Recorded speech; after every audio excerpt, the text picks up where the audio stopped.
Good evening. Welcome to the December 4th, 2025 meeting of the Northampton City Council. I'm Alex Jarrett. As Council President, I'll be presiding, along with Vice President Rachel Maori. This meeting and all participating in person and on Zoom will be audio and video recorded. The meeting can also be watched on Comcast Channel 15 or by streaming on Northampton Open Media's YouTube channel. I now call the City Council to order. Can you call the roll, please? Sure. Councillor Dobbs. Here. Councillor Elkins. Not yet arrived. Make sure two people just showed up in the waiting room. She's not one of them. Okay, Councillor Jarrett. Here. Councillor Clemmer. Here. Councillor Labarge. Here. Councillor Maori. Here. Councillor Moulton. Here. Councillor Perry. Here. And Councillor Rothenberg. Here. Councillor President, you have a quorum. Thank you. Tonight's highlights include a sidewalk capital improvement update, financial orders for solar arrays at Jackson Street and Ryan Road schools, a geothermal system at Northampton High School, supporting citywide building portfolio upgrades, and expanded vehicle leasing. We also have the Autumn Community Preservation Act orders, including support for affordable housing on Crafts Avenue and West Hampton Road, a Veterans Field pump track, and open space acquisition in the Mineral Hills, among others, and a resolution in support of municipal participation in transitioning to clean heat in Massachusetts. First item on our agenda is a public hearing. This is a public hearing on 25.334 National Grid petition to install 47 feet of underground infrastructure on Glenwood Avenue to support additional service to 39-Day Avenue. We are holding a public hearing per Massachusetts General Law, Chapter 166, Section 22. May I have a motion to open the public hearing? Motion to open the public hearing. Second. Motion made by Councilor Clemmer and seconded by Councilor Moulton. Any discussion? Roll call, please. Councillor Dobbs. Yes. Councillor Elkins. Yes. Councillor Jarrett. Yes. Councillor Clemmer. Yes. Councillor Labarge. Yes. Councillor Maori. Yes. Councillor Moulton. Yes. Councillor Perry. Yes. Okay. And Councillor Rothenberg. No. That passes with, was everyone here now? Yes, everyone. Yes, okay. 8 yes votes and 1 no vote.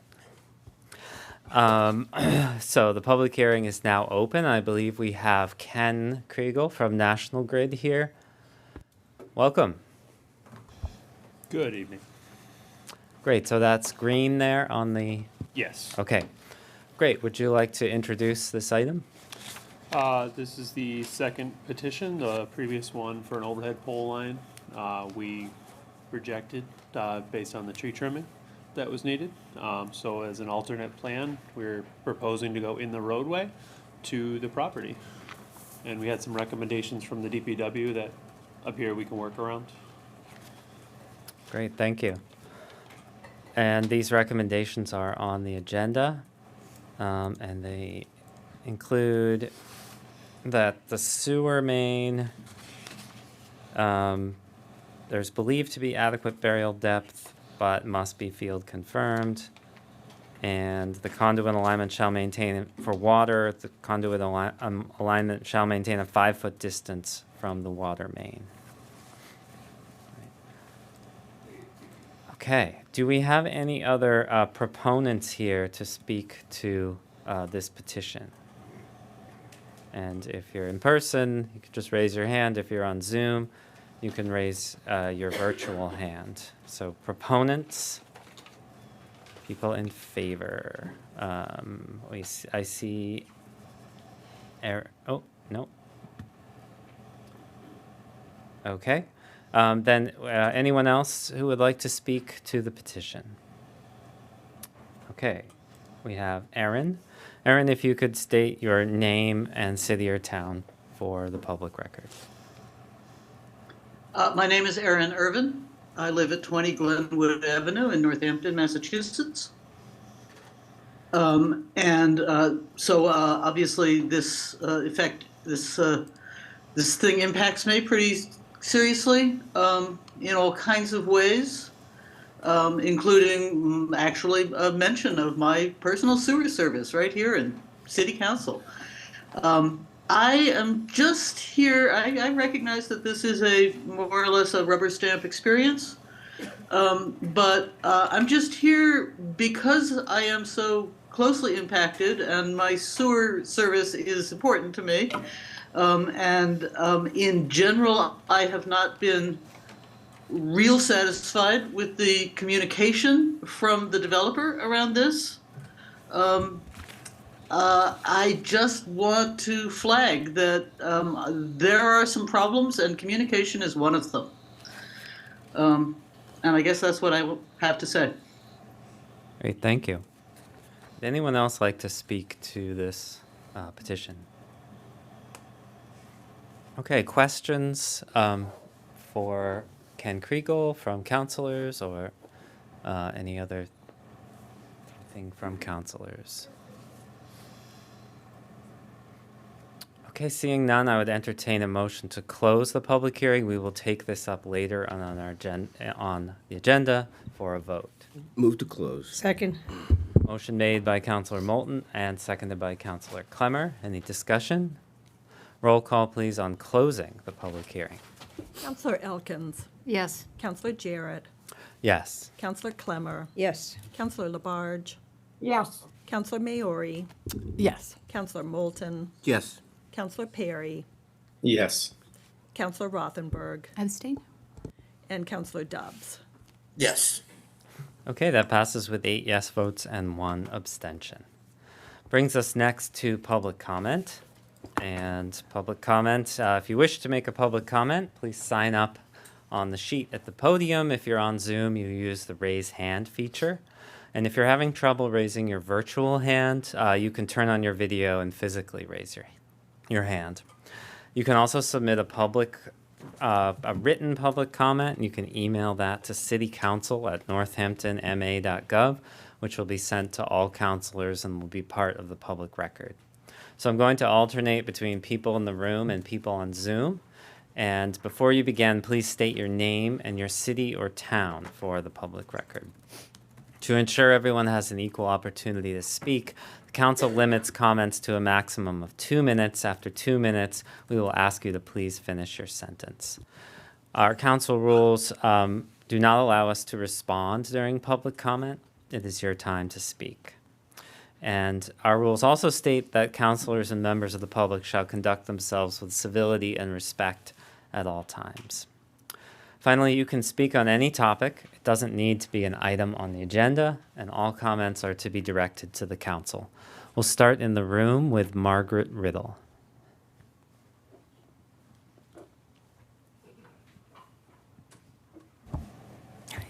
It's green.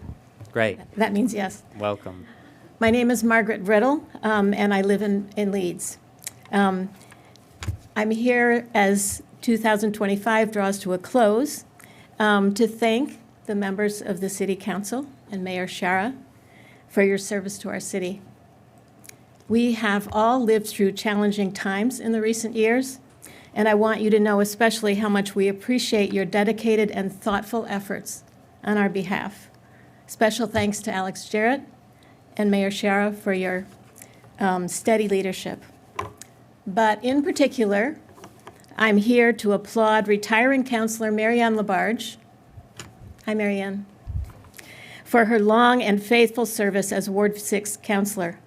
I've never had the privilege of voting for Marianne because I don't live in Ward 6.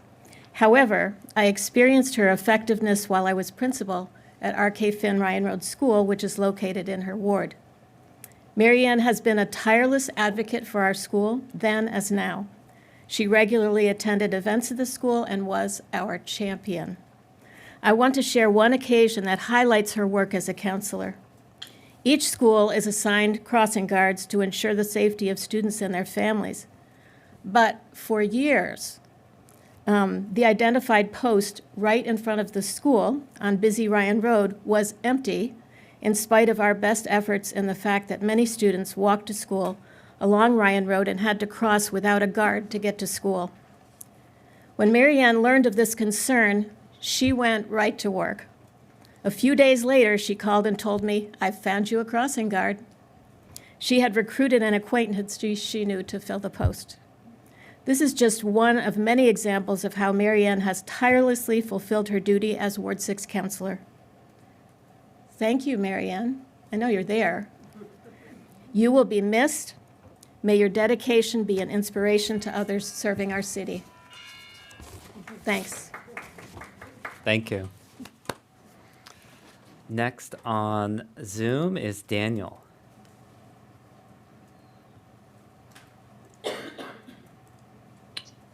Hi, my name's Dan Brindell. I live in Northampton on Phillips Place. This will be my 11th month straight speaking before this council on these issues. Tonight, I'd like to just stress priorities. I take this council's word, I take the city's word, I take officials' word that your guys' hearts are in the right place and you are trying to serve the people. But I believe that we have a real issue in terms of priorities. My particular issue, me and my neighbors came to you talking about safety concerns and infrastructural issues with the form-based code upzonings that you guys did in 2022. Many of you even agreed with some of the things that were said, as many other officials have, and yet constantly we heard, this has to be done because of the housing crisis. This has to be done because of the housing crisis. The housing crisis is a major issue, but you have to take care of the small things before you can take care of the big things. And I think we're really missing a lot of these basic issues. Many of these upzoned lots now have buildings in them that are being challenged by law because they simply don't have the infrastructure to back them up. Take Picture Main Street. I've heard a lot about Picture Main Street. We all hear a lot about Picture Main Street. Have we heard anything about reopening the venues? Anything about taking on the sewer properties? Like I said, I've been here now for 11 months. I've never heard any of you guys talk about any of that stuff. The geothermal $13 million investment in the high school, that's great. Nobody opposes geothermal. But for you guys to be pushing something like that while we're not even providing legally obligated resources for our disabled kids within those same schools, that's a major issue. We don't have auditoriums in some of these. Obviously, we're dealing with real staff issues. We charge kids for buses. These are things that we should be paying for before we shell out $13 million for a geothermal overhaul. Climate change is a major issue, but our kids are a bigger, more pressing issue for our local government. I was just at the library. We're having a spending spree right now at the library. We have the amphitheater. We're doing a kids' computer lab build out. Right now, you're raising money to do a Coolidge desk project. And yet I was there with a disabled supporter of mine who literally couldn't get out of the library because when the elevator at the front entrance is out of order, there is no way to escape that building if you are in a wheelchair. We do not have a wheelchair accessible egress that is not dependent on electricity. That That's was obviously time, if you could finish your sentence. Yeah, that's obviously a major concern. I stress to these council members that are going to be following through to next year and also the incoming ones, please focus on basic needs and basic requirements first before you go to these bigger things. And if you're wondering what those basic things are, just listen to the people who are talking and give us 3 minutes instead of 2. You just bumped us down to 3 minutes. That was time. Rules are set at the beginning of the term. 3 minutes. Thank you, Daniel. No, that's not true. Okay, next in the room is Emily Body. Do I press something? Is it green? I'm green. Okay. Okay, yeah. Your name and city or town, please. Yeah, my name is Emily Body, and I live on Adair Place here in Northampton. I'm here to ask our councilors to vote yes for the approved CPC funding for the proposed pump track in our city. I co-founded the national nonprofit organization Smartphone Free Childhood US. We support parents across the country doing local action in their communities to change the norms around youth smartphone, social media, and digital technology use, including promoting and enabling more independence and unsupervised play. I also co-founded Reconnect Western Mass with parents and teachers in the Valley, which is working on these issues here in Northampton and surrounding areas. The 2025 Prevention Needs Assessment Survey given to 8th, 10th, and 12th graders across Hampshire and Franklin counties found that for each additional hour kids use social media, they will have a 14% higher risk of depression, an 11% higher risk of anxiety, an 11% higher risk of serious suicidal thoughts, and an 18% higher risk of planning suicide attempts. For each hour, that rate goes up. This echoes what we see across the country, and this just addresses social media. It doesn't touch on video gaming, for example. We need kids to have opportunities to engage in the real world offline. In short, we need third spaces like this pump track. And this is what kids want too. In an Atlantic article, What Kids Told Us About How to Get Them Off Their Phones, the article's authors summarize the Harris poll findings that kids overwhelmingly say they want unstructured play over participating in activities organized by adults.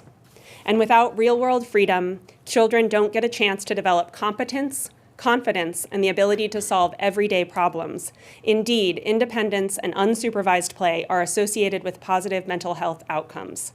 This echoes what I hear all the time from families here and around the country. We need third spaces where our kids can hang out, meet new people, be outdoors, move their bodies, and be independent.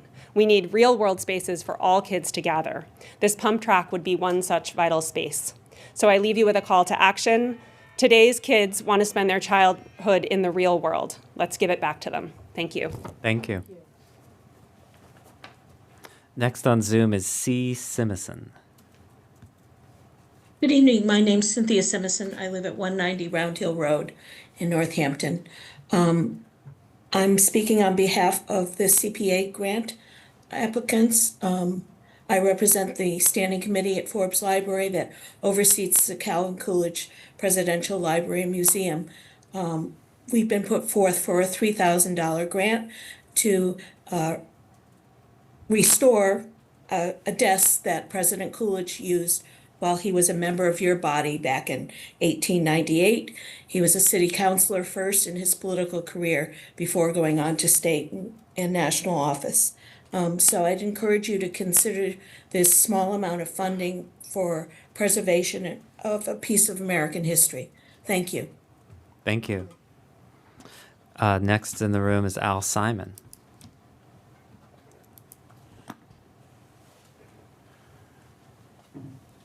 Welcome. Thank you. Nice to be back. Al Simon, Ward 2, Northampton. I'm here to talk tonight about the fiscal year 25 budget.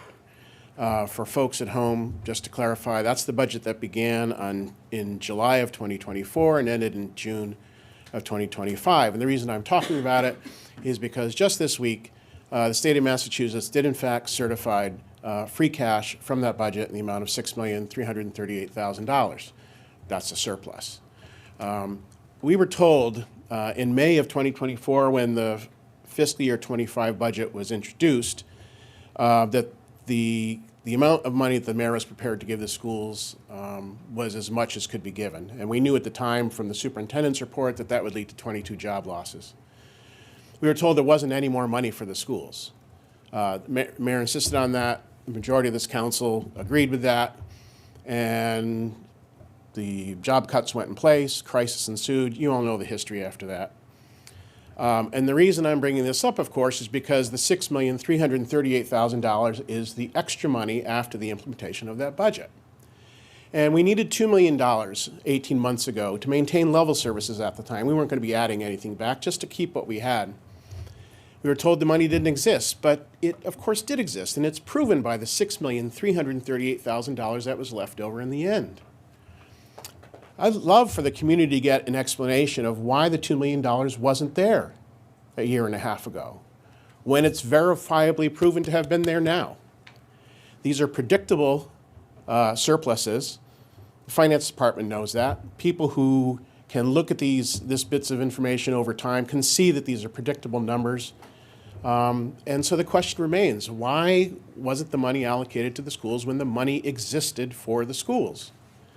Now, lots have happened in the past 18 months. Half this community doesn't really believe some of the information that they're being told. Time to fix the priorities in the city.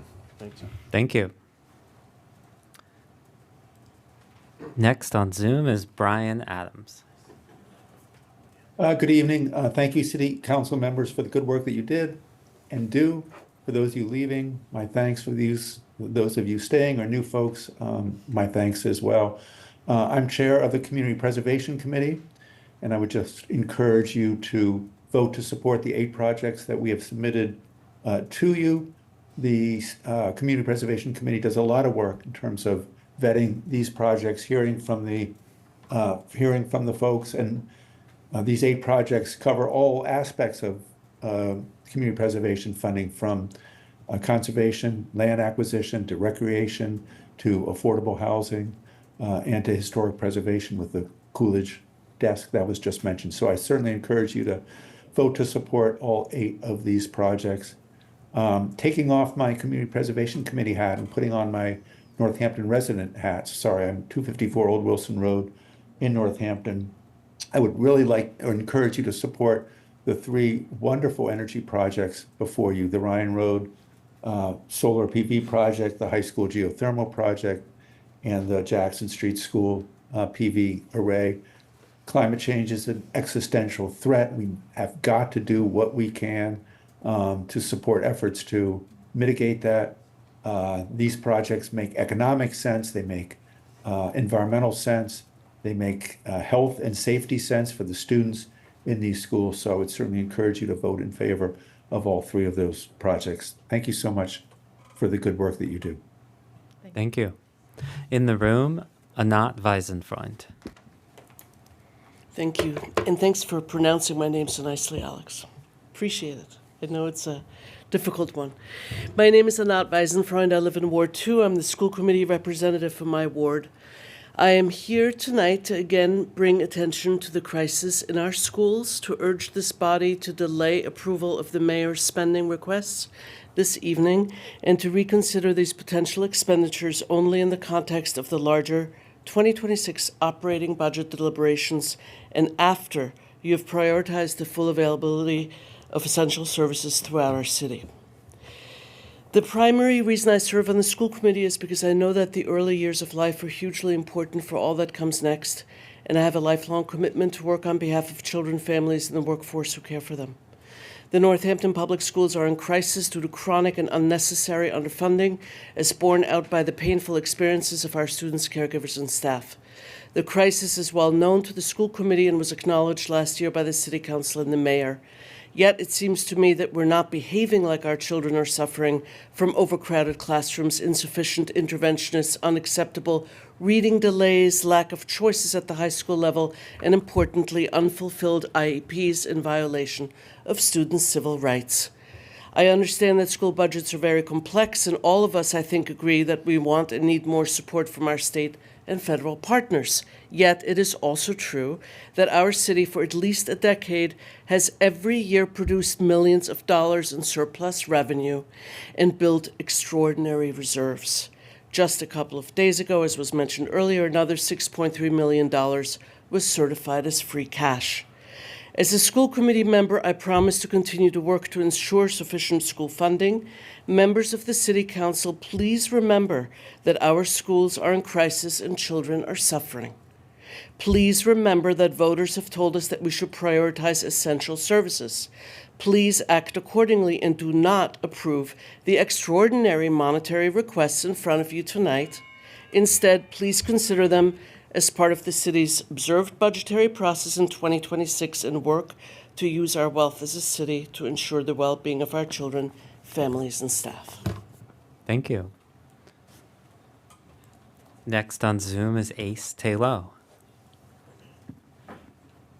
Evening, folks. Ace Taylor, Northampton. I am also here to speak in part about the orders, financial orders going through. At last meeting, it was brought up that there was some short-term loans that were going to be used for this project with the expected reimbursement from the federal government based on solar grants. What I didn't hear was a plan if that reimbursement does not come through. Given the current federal government's disinclination towards solar power and inclination towards literally breaking the law, I think having a plan in place for this is going to be very important. Similarly, while discussion of school consolidation is and was well outside the scope, both practically and legally, of the meeting, I would like to know what upcoming plans are in the pipeline for other schools such as Bridge Street School, JFK, and Smith Voc. Thank you. Thank you. In the room is Thatcher.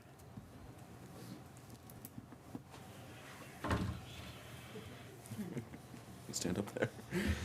Hello, Nathan Sirota and Thatcher Sirota. Stand on top of that thing. And we live at 9 Kingsley Ave here in support of the pump track. We've lived in other communities, moving here in 2020. In each of those communities, we did have a pump track, and it's just amazing to see what a community gathering place they are, get kids out of the house moving, supporting a lot of the stances that Emily brought up earlier. And Thatcher, would you like to say anything? Yeah. My friends don't really bike a lot, but when we have a pump track, it's fun because they will do it because they know how to bike, but they don't really bike a lot, and that's just the time that we get to bike together, and it's really fun. There you go. I don't think we need the 2 minutes. Thank you. Next on Zoom is Sarah.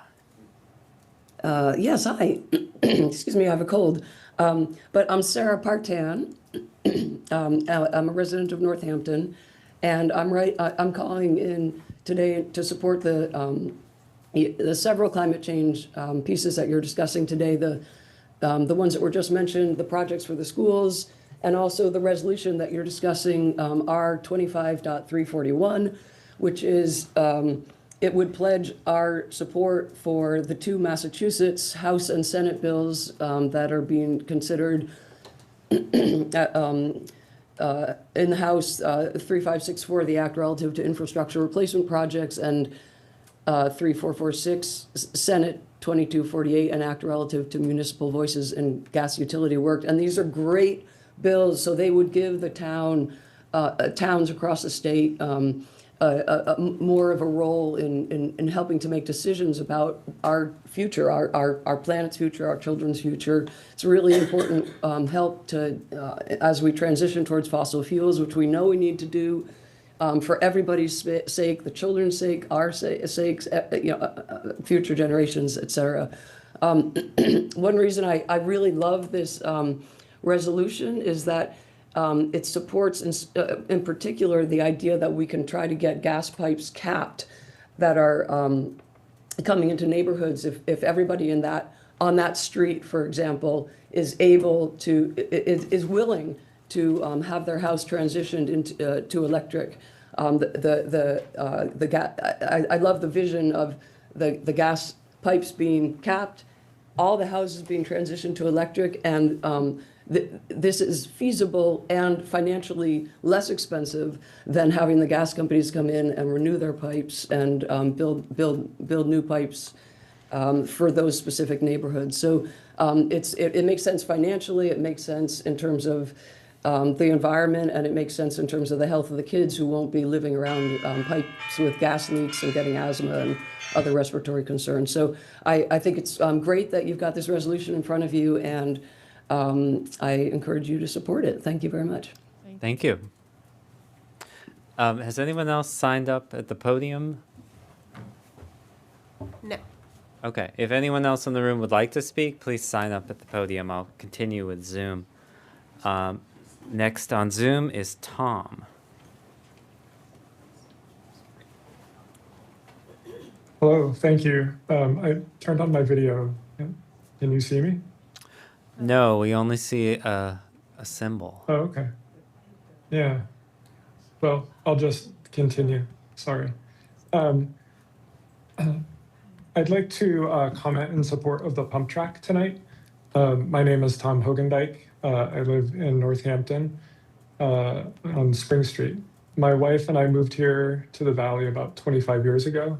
And for a variety of reasons, not the least of which is the vibrant local cycling community, we decided to buy a house, settle down, and raise kids in Northampton. Our kids currently attend Northampton High School. For almost 20 years, I've been a member of the Northampton Cycling Club. My primary role in the club has been to help run youth programs. In partnership with Northampton Parks and Rec, I direct the Spring Junior Cyclocross program each year at Look Park with around 80 kids in 2nd through 8th grade. I'm an assistant coach for our spring mountain bike and fall cyclocross youth racing teams that serve kids in grades 3 through 12. I also help run a popular weekly recreational trail ride for families that has attracted more than 50 participants on some rides. We have a large pool of volunteers that meets throughout the year to coordinate programming and training for adult coaches and junior ride leaders. On a more personal note, until my sophomore year in high school, I was not a good student. I couldn't sit still. Focusing was a challenge. But when I discovered cycling, it transformed my life for the better. I love riding my bike, training for hours on end. I couldn't get enough of it. I learned so much about myself through cycling and the community it provided me with. I've seen the same transformative power of our cycling community on the kids in our programs here in Northampton. It gives them a place to belong, a way to move their bodies, sharpen their minds, and spend less time on screens. I've dedicated all of my time and energy outside of work, volunteering for the Northampton Cycling Club, because I believe it makes a real difference in kids' lives and their families, too. I've dreamed of a bike park for kids in Northampton since it first came up in discussions when I served on the NCC board years ago. I'm inspired by the years of hard work, the expertise, care, and attention the NCC and NEMBA volunteers have dedicated to this project to bring it to this point. That was time. If you could just finish your sentence. Sure, thank you. A pump track would provide a central gathering place for kids on bikes, and I can't wait to see that happen. Thank you all so much. I'm very excited about that. Thank you. Thanks, Tom. Next on Zoom is Michael. Hi, this is Michael Stein from 14 Columbus Ave in Northampton. Good evening, counselors. 2 days ago, the Department of Local Services certified another $6.3 million in free cash for FY25. This combination of surplus revenue and budgeted but unspent funds continues our trend of generating significant cash on a yearly basis and distributing it into savings accounts, which I assume we will see orders for either next meeting or in the first meeting in January. I want to remind you that the budget for FY25 made roughly $2 million in cuts to Northampton Public Schools and eliminated over 20 positions. Throughout last year, we heard the desperate cries and pleas of our educators and our community. This was preventable suffering that set us on the path that violated students' IEPs, their civil rights. This was a political choice, one that was made again this past spring when another $650,000 were cut from our school budgets for this year. In April of 2024, when the budget was debated, we were told that if we didn't cut those 20 jobs, we would bankrupt the city. This week, we have irrefutable evidence of what we claimed all along. The consequence of not cutting those positions would have meant saving less money, not bankrupting the city. We would have $4.3 million instead of $6.3 million to put in our very special one-time fund savings account. I also want to remind you that to a hammer, everything looks like a nail. And to this administration, every decision looks like a net zero opportunity. In the orders tonight and in so many areas of the city budget and planning, we see net zero goals driving the discussion at the expense of nearly any other goal, value, or service. In a city with schools violating civil rights and roads and sidewalks that remain impassable due to snow, we need to begin having broader conversations about how to best use our resources. Climate goals are but one shared value among many, and we need to have a conversation where we discuss both our capital and operating budgets and how they interact and constrain one another. We also need greater transparency on our borrowing, debt service, and strategic use of our bond rating. There are many ways our budget process can look, and I'm hopeful that with the new council and school committee being seated in a few weeks, That was we'll begin time. to If you take could that finish work. your sentence. Lastly, I hope the next president of the council will identify what rule is being appealed to when a councilor raises a point of order. Thank you. Thank you. Next is Justin.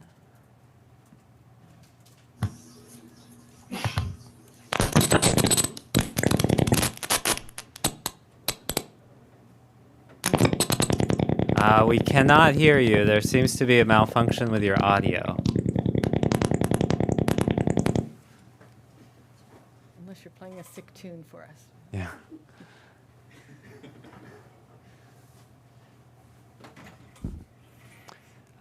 We'll come back to you. So we'll return after the next person. Hopefully you can fix the issue. So we'll go next instead to Matthew. Hi, good evening, councilors. Thanks for the opportunity to speak. Matthew Hoey, 16 Butler Place. Earlier this evening, I sent each of you two briefings. One was a draft ordinance for separate fine schedule for sidewalk snow violations, and one outlining why Northampton should implement a 311 system. I'd like to take a little bit of time to highlight why these two issues matter and how they're connected to the city's broader goals around safety, accountability, and effective service delivery. First, the sidewalk ordinance.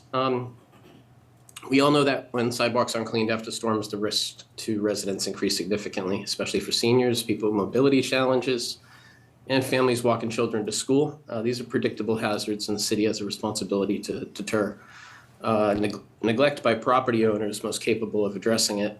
Right now, the penalty structure doesn't do that. The first offense is a warning. The second fine that follows is $50. For large landlords and commercial operators, that is not meaningful enough to change behavior.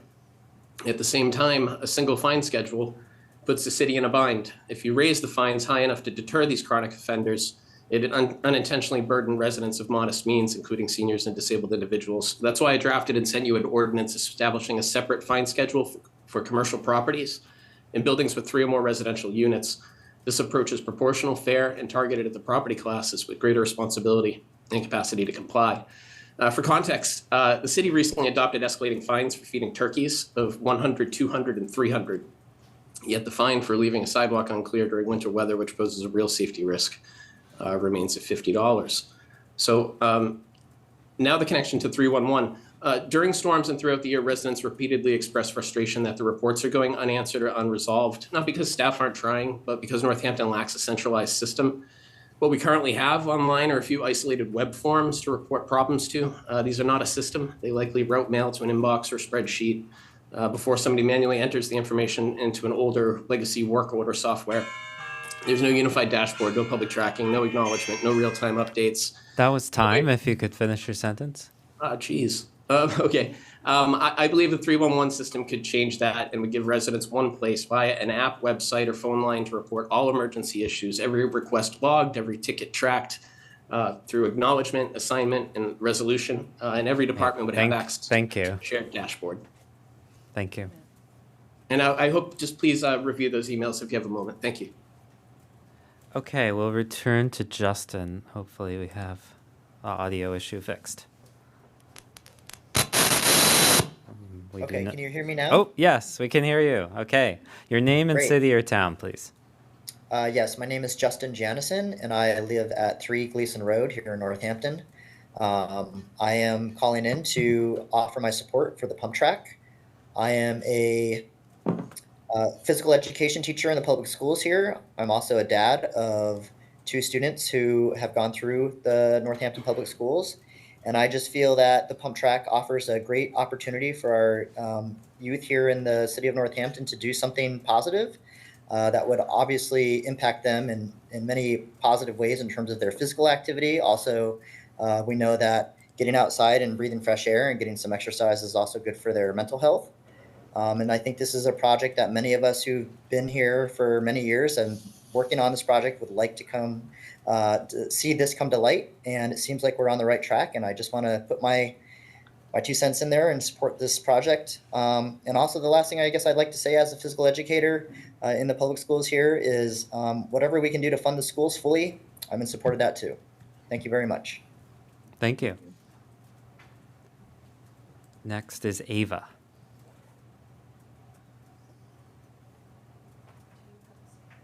Ava Springsteel, Northampton. And Stella Feldman Abe, also Northampton. We are students as part of the Mill River Greenway Initiative at Smith College, and we submitted a Community Preservation Act small grant application for the Mill River Greenway to plant 20 trees along the Mill River on permanently protected open spaces. And this is part of a larger project for the commemoration of the Mill River flood of 1874. And this part of the project focuses on community engagement and flood resiliency, commemorating the past and looking towards the future. Yes, we are requesting $3,000 to plant 20 trees in the Northampton area, and we are taking on the role of maintaining those trees after they're planted. Thank you. Thank you. Next is Eric.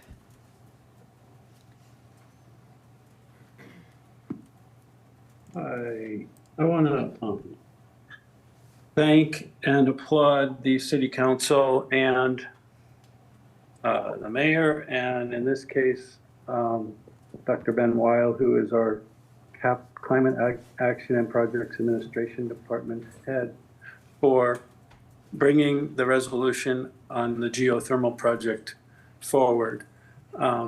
As I understand it, we can walk and chew gum at the same time. Your sound cut out, Eric. We can't hear you. You're not muted, but your sound is out. Can we pause the time? Yeah. Yeah. We're pause the time if Can you hear me now? We can, yes. Also, Okay. can you tell us your city and town as well? I'm sorry, Eric Broadbent. I live in Florence, Old Wilson Road. Yeah, so we can do both. As I understand it, the resolution in front of you funding the geothermal project is financed by borrowing, much of which can be paid back due to the lower energy costs that will incurred, as well as alternative energy credits, and happily a federal tax credit. In spite of the fact that the federal government has removed these tax credits for residential systems, they remain for other geothermal systems. So thank you for bringing that resolution forward to the Climate Action and Projects Administration Department, and I highly encourage you to approve it. Thank you. Thank you. Next is Sam. My name is Sam Begberg. I'm a resident on South Street in Northampton, and also president of the Western Mass chapter of the New England Mountain Bike Association. We've worked with the city on a plethora of improvements on various trails for mountain biking in the city that are almost universally kind of only really serving experienced people on bikes. The pump track project that the CPC committee is in support of is a great opportunity to be more of an accessible mountain biking and add a lot of vibrancy to the town.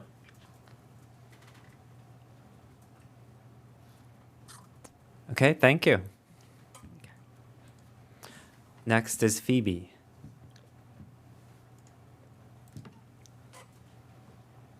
Hi, my name is Phoebe Gelbard. I also live on South Street in Northampton. I'd just like to voice my support as well for the Northampton Community Pump Track Project. I started riding my bike to and from the high school from my hometown, Williamsburg, because I didn't have access to a car. And I know that as a 15-year-old, I think that this is the kind of place that would have brought me a lot of joy if I'd had access to it. I'd really love to see not just young people, but people of all ages and skill levels get to share that joy of riding bikes, scooters, and skateboards at a place like the pump track that's accessible and so connected by the bike path, and offers a safe, fun, and dynamic space where people can come together to recreate. I think this is the kind of infrastructure that can make people of all ages and abilities feel excited to live here and feel more invested in their future and the future of the city as a vibrant, welcoming place with recreational opportunities for everyone. Thank you. Thank you. Thank you. Next is Benjamin. Everybody, I'm Benjamin Spencer. I live in Northampton. And I just wanted to sort of quickly say a couple of things. I'm very excited about all of these projects that are before you from the Community Preservation Act. I think they're all worthy, and it's great to see these move forward. I'm especially excited about the pump track. I think everything we can do to encourage people to be outside and be in community, especially our children. There's so many ways we can support our children in the city, and this is one of them. So I'm very excited to see all the enthusiasm for this project, and I look forward to seeing it built. And I also just am compelled to thank this current council, everybody who I've gotten to know over the past few years. I've had an opportunity to work with some of you, and it's just been a wonderful experience for me. But I most especially want to thank Councilor Labarge, who I've had the opportunity to get to know since 2009, I think, is when we first met. And, basically someone who a counselor at large, for lack of a better definition. Truly someone who stepped up for every resident that in the community, and I just am so happy and proud to have gotten to know her. So thank you all for your work, and have a good night. Thank you. Would anyone else like to speak in the room? Come on up. My name is David Ames, resident of Northampton. I didn't really look at the agenda, so I'm not really sure what's on it. But anyways, I heard a lot about the pump track, 100% for the pump track, got to do the pump track. Pump track, yes. I would like to thank the city of Northampton for plowing the bike path. It's awesome. I know this doesn't have anything to do with Northampton, but they are also starting to clear the bridge, which makes the whole connect between my workplace and Northampton really awesome. And I look forward to riding on the bike path throughout the winter. Let's see, so there's the pump pack, the bike path. The geothermal project, yes, that's 100%. And this last one's going to sound kind of weird. And it's actually going to sound really weird.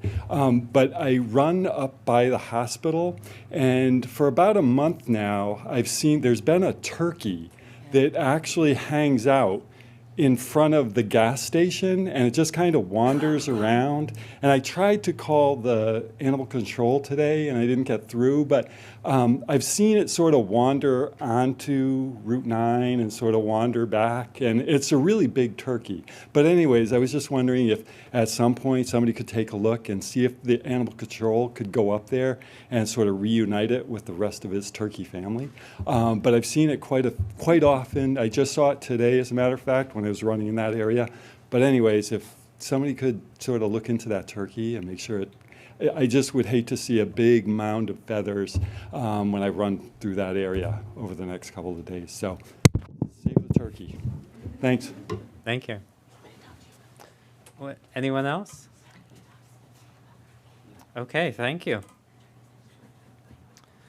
That brings us to announcements from councilors and the mayor. Councilor Dubs. Thank you. I wanted to give a quick update as the chair of the Ordinance Review Committee. We are wrapping up our time as a committee, which ends at the end of the year. So our last meeting will be Wednesday, December 17th at 6 p.m. And then we will give on December 18th, where we have the full council meeting on Thursday, December 18th, we will give a little presentation on the summary of our findings and recommendations, which will then be followed by a final report, which will not be done by December 18th because it's being drafted by Attorney Seawald, and that will be presented to the next council, the new council after January. So yeah, just wanted to give a quick update. We've been having robust discussions on the sign ordinance, a mobile food truck ordinance, and this snow removal ordinance, which is very timely right now, having our first snowfall of the year, and so, which is an issue that's very near and dear to me. So yeah, so we will be giving a little presentation at our next council meeting. Thanks. Thank you. Councilor Labarge. Yes, thank you. I want to thank Maggie Riddle for those beautiful words tonight. I have worked with Maggie for a long time as a principal at Ryan Road School. And she is a wonderful, wonderful individual. I want to thank also hundreds of people who have called me throughout the city and also in Ward 6. I might not be running again, but I will be around. And I still will take care of whoever calls me and needs any type of help. So thank you very much. Thank you. Councilor Maori. Yeah, so I wanted to announce the 11th annual Northampton Toy Exchange, which takes place on December 5th and 6th, so tomorrow and Saturday, at the Northampton High School. You can donate new and gently used gift items on December 5th, tomorrow, and then you can come to the holiday store on the Saturday morning to the Northampton High School cafeteria to take items home for the holidays. This event is free for everyone. Yeah, and all donations are screened and and made to look nice. And so the Saturday thing is the Saturday store is 10:30 to 12:30. And again, no limitations on who can participate in that. This is put on by the Northampton, the high school Key Club, as usual, doing excellent work. Thank you. Thank you. Okay, Councilor Rothenberg. Turkeys. We have a turkey in Ward 3. We call him Lonely Boy. And I have a social media video about him, just kind of asking people to drive slow. It looks like maybe you just got a little bit of insight from the mayor. I'll be curious to hear what you got. What we got, because also we have a beloved male woman in Ward 3 who gets attacked by our turkey. I don't know why. And so that's, I think, where we have our fines coming in that are like, don't feed this turkey, right? Because I guess the turkey is protected, right? So the turkey cannot be harmed as much as the male woman might wish that. But I think the wildlife rehabber that I talked to did say, yeah, the best thing would be if somebody could lead it away, right? So I don't know if the city is finding somebody who can do that or if they're just sort of taking hands off and finding approach. But if you find a big bird whisperer, let me know. We could use it in Ward 3 too. Thank you. Any other announcements? Councilor Elkins. So there was, it may already be gone, but there was posted a legislative matters meeting on Monday, but we aren't anticipating any referrals, so that is off. So in case you had marked your calendars and we're all set for a very exciting legislative matters meeting, that is not happening, and that would also mean legislative matters has concluded its work for this term, I think. Also just a reminder, maybe the mayor was going to say this, but Safe Passage, the Hot Chocolate Run for Safe Passage is on Sunday.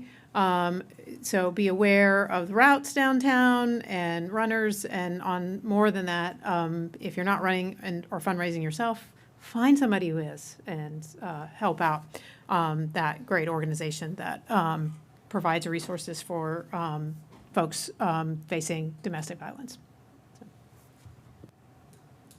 Mayor Shara. Good evening, councilors. If I may expand for the Hot Chocolate Run, so yes, it is this Sunday, December 7th. It's the 22nd annual Hot Chocolate Run. And we can expect detours from 9 a.m. to 11 a.m. for South Street, West Street, and the Smith College area. And some parking around downtown will be prohibited that morning. So parking is prohibited on Old South Street and in the Old South Street Hampton Avenue parking lots from 12 a.m. to 12:30 p.m. That lot needs to be completely cleared by 12 a.m. on Sunday for the run. And then Crafts Avenue and sections of Old South Street and Hampton Avenue will be closed to vehicle traffic from 6 a.m. to 12:30 p.m. So as Councilor Elkins said, plan accordingly. Look out for runners and walkers, and please come join and support Safe Passage and this really beautiful community event. A couple other sort of holiday events. Santa's Trains at Look Park begins December 11th through 14th, and the 18th from the 23rd, and that's from 4 p.m. to 8 p.m. daily. And then also on Christmas Eve from 9 a.m. to 12 p.m. Super fun event. Be on the lookout there for special conductors and elves and trolley drivers, some of whom are in this room right now. Also, the annual menorah lighting will be on Thursday, December 18th, starting at 4:30 p.m., and that's in the plaza between First Churches and Urban Outfitters. So please come and celebrate Hanukkah. That is also a very beautiful event to be a part of. Thank you. Councilor Maori. Yeah, thank you for indulging me in one more that I meant to announce at the same time, which is the budget listening session.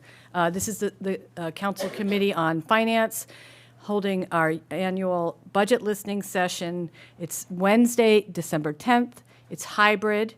And the idea of this is that we are there to listen to any community member who wants to tell us their priorities, their dreams, their concerns about the upcoming budget. And then what we do is we compile, the comments, and we share them with all the relevant stakeholders. If there's comments about the schools, we'll give it to the superintendent, and then we share it with relevant departments as well. So please come in and share with us what's on your mind ahead of the budget season. Again, Wednesday, December 10th at 6 p.m. 6 p.m. Thank you. Any other announcements? Okay, thanks. That next brings us to presentations, and we have a sidewalk capital improvements update from DPW Director Donna LaScalia. We do have a long agenda this evening, so I have asked Director LaScalia to, and welcome. Thank you. Give us a 10-minute presentation. I suggest 10 minutes of questions. Yep, I'll go quickly. So thank you. Nice to be here tonight, and important to give the council this update. I'm going to talk about what we've done for 2024, what we've done this year, and what our plans are for next year.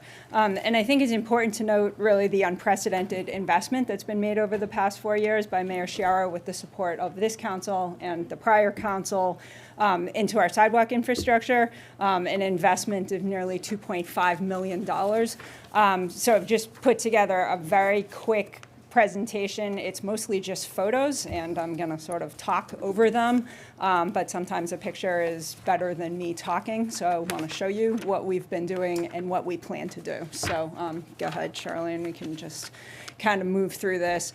So again, I'm starting in 2024 because this is when the significant appropriations began flowing into the DPW to allow us to do this work, so I'm not going to read what's on the slide. But we can't separate, or it's very difficult for us to separate sidewalks out from the rest of our infrastructure. So we have to address sidewalks as we pave. And as everyone is aware, more than half of the roads in Northampton are in need of some level of base rehabilitation. So as part of our paving project in 2024, we address the sidewalks that are on the screen. And Charlene, you can just flip through these photos if you wouldn't mind. We did Chestnut Street. These are 5-foot wide ADA compliant sidewalks, 2,300 feet in length. There was some community conversation on Chestnut Street that I just want to sort of bring to everyone's attention. You know, there are folks who, can sometimes say, well, does the sidewalk really need to be 5 feet wide? You know, can you do a 4-foot wide sidewalk? And our standard in the city is we do 5-foot wide sidewalks. That is a Mass DOT standard. That is our standard. There are times when we can't get 4 or 5 feet because there's a tree or a utility pole or, something that's sort of an obstacle. But in general, we try to go to 5 feet. So you can run to the next slide, if you will. So just a photo of North Elm Street. This was 1,200 feet. And the next slide, and this is a good one, this is North Main Street. We did not need to pave North Main Street, but this was a project that was flagged for us in 2017 by a consultant who studied all of the sidewalks in the city. This is 3,300 feet all the way from Florence Center up to the Look Park roundabout. So this was a huge project to check off the list. Overall, more than 11,000 linear feet of sidewalk that was done in 2024. So next slide is what we've been working on this year. So again, significant financial appropriations to the DPW, allowing us to do a considerable amount of work. So we did some work as part of our paving, and then we actually bid a completely separate sidewalk project. First time I've been director for 10 years, so first time we've been able to do that, to put out a completely separate sidewalk project from paving. So if you go to the next slide, these are just some photos of the street that was paved, sidewalk reconstructed. If you move to the next slide, Woodbine and Northern Avenue, also reconstructed. And next slide, now we get into the actual discrete sidewalk project that was awarded to Gomes Construction. So we did over 2,000 linear feet on Florence Road, all the way from the Housing Authority down to its intersection down to the Florence Road intersection with Ryan Road. I just want to call your attention to the granite curb in this stretch. So, you know, every sidewalk is different, every part of the city is different. We had to put granite curb in here because when we do snow plowing on this road, plow is moving at a higher rate of speed than it would be moving, say, on Russellwood Ridge. If we put an asphalt curb in here, it's going to peel right up. So we have to make the investment in asphalt, in granite curb. The reason this matters is because of the price associated with it. So, you know, sometimes when we're trying to find, like, well, how much does it cost for, like, a linear foot of sidewalk or a square yard of sidewalk, like, it's actually different, and it depends on the treatment that we have to do to the sidewalk based on where it's installed. If we put an asphalt curb on Florence Road, it's going to be undermined very quickly, probably would have been damaged in the storm we just had 2 days ago. Then that gets into the sidewalk, and then, you know, your investment simply does not hold up. So next slide, this is North Elm Street. So we started at Cooley Dickinson Hospital. Again, this is part of that discrete sidewalk project contract. So we're starting at Cooley Dickinson, working our way down towards the high school. You know, we pushed very hard to get as much work as we possibly could get done this year, but, you know, ultimately you just lose the weather this time of year. It's going to be in the single digits overnight. It's not good weather to be pouring concrete, so we've had to suspend this project for this year, and it will resume next spring. So that brings us to the 2026 sidewalk project. So as I mentioned, Gomes Construction is the contractor who's working on the sidewalk reconstruction project. So they will be finishing up the work on North Elm Street. There will be some punch list items on Florence Road, and then we will be working on Bedford Terrace and State Street. We're also planning quite a bit of paving for next year, and again, I won't read the streets off, but you can see them on the slide. But I will call your attention to something that I have discussed here before, and that is a contract for spot repairs in various locations around the city. I had talked about doing some repairs in Village Hill. That contract, again, due to the money that we have received, is able to be expanded.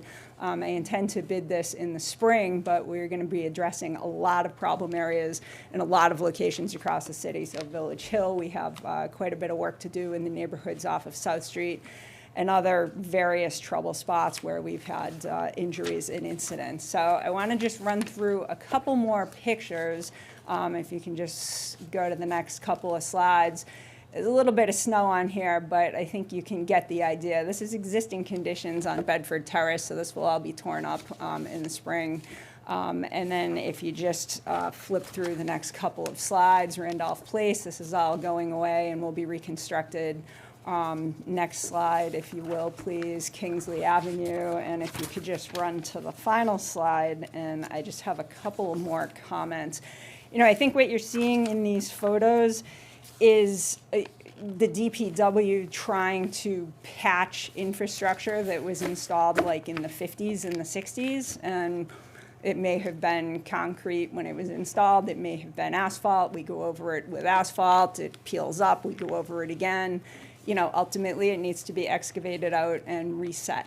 And that's what we're doing now. And the appropriations that have been given to us enable us to do this work, and where, you know, we have done a lot of sidewalk work over the past couple of years. So I think that that's you know, reflected in those slides. Charlene, if you can just, if you could, I'm sorry, just put that last slide up, and I just have a couple more financial comments, because I just want to speak to some of the questions that I often get about, well, how much does this actually cost? I mean, give us, and I think, you know, Councilor Rothenberg and I have had conversations around this, like, you know, a linear foot of sidewalk, how much does it cost? So I just want to take a minute to look at the picture on the screen. So third photo from the left is just like a standard asphalt sidewalk.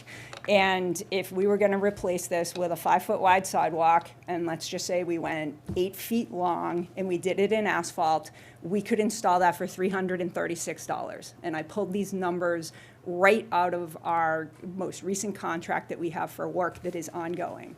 If we wanted to do it in concrete, it's $445. If you look at the picture on the far right, there's a tree. And if you look at the picture on the far left, there's also a tree, although you can't see it that well, but you can see the roots and you can see the sidewalk heaving. We can't just put asphalt back next to that tree because the same exact thing is going to happen to that sidewalk in like 3 to 5 years. So we actually have to do a special treatment to that sidewalk around that tree. And that special treatment costs almost $2,000. So the sidewalk, third picture from the left, I can do that for $336. The one next to the tree is almost $2,000. So that list of streets that flashed on the screen that we're going to do in 2026, every single one of those streets is different. If we go to Crescent Avenue or Crescent Street rather, there are a lot of trees on Crescent Street, and they're big and they're old, and we need to work around them, and that's going to drive the cost of the sidewalk on that road up considerably versus that third picture from the left that's just sort of a straight shot of 5-foot wide asphalt and you move on. So that's why it's sort of difficult to really give like a hard figure about, okay, what does it cost per linear foot? And I just want to make sure that council has that information because it's a little bit sometimes easier when you look at the picture and have the explanation rather than me sort of talking. So sometimes a picture is better. Oh, happy to take questions, but again, I thank the mayor and the council for their support because we couldn't do this work without them. Thank you, Director. Councilor Maori. Yeah, thanks for this. The visuals are helpful. I'm curious, are all those streets being paved at the same time? They are. Oh, is that always true, almost always, that if you're doing the sidewalks, it's in conjunction with the streets? Based on our funding in general, that is true because it's very difficult to decouple the sidewalks from the streets. They're sort of linked together. There are certainly exceptions to that, like Bedford Terrace. We're not paving Bedford Terrace, but we are doing the sidewalk. So there are times when we can make exceptions to that, but it's rare. I will also mention that our Complete Streets ordinance requires us to address sidewalks if we pave. Right. Okay. Councilor Labarge. You're muted. You're muted.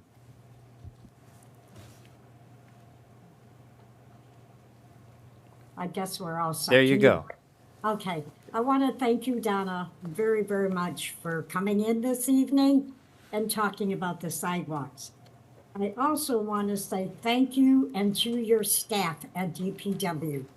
I know just looking at Facebook makes me really angered how they're going after you and also affecting our BPW staff who were out there plowing the snow and so forth.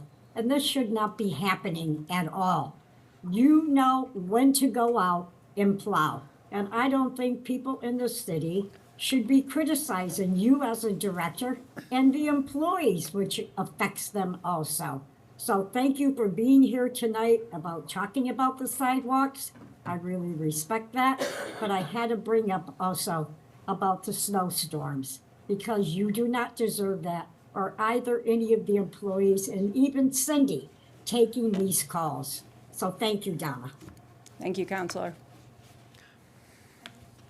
Councilor Rothenberg. Yeah. Well, just one comment and one question. I mean, what I'm most interested in about cost when it comes to the DPW is really having a clear audit that tells us how much it costs to do things privately and how much it would hypothetically cost to do things in-house. And I understand that will vary in terms of whether it's going to be worth the expertise or worth the speed or worth the cost savings. I would just really like to see a council that would examine it so we can really understand these costs. The question is about the Complete Streets. I think there was some conversation about that some months back. Can you just give me a recap or an update on any changes that were made to that? You mentioned exceptions to it. Thank you. Sure. The Complete Streets ordinance requires us to address a variety of things when we pave, and one of those things is a commitment to upgrading sidewalks. The ordinance is written in a manner that is, I would refer to it as financially difficult to achieve what is in the ordinance, because it asks us to install, or it requires us to install sidewalks on both sides of streets.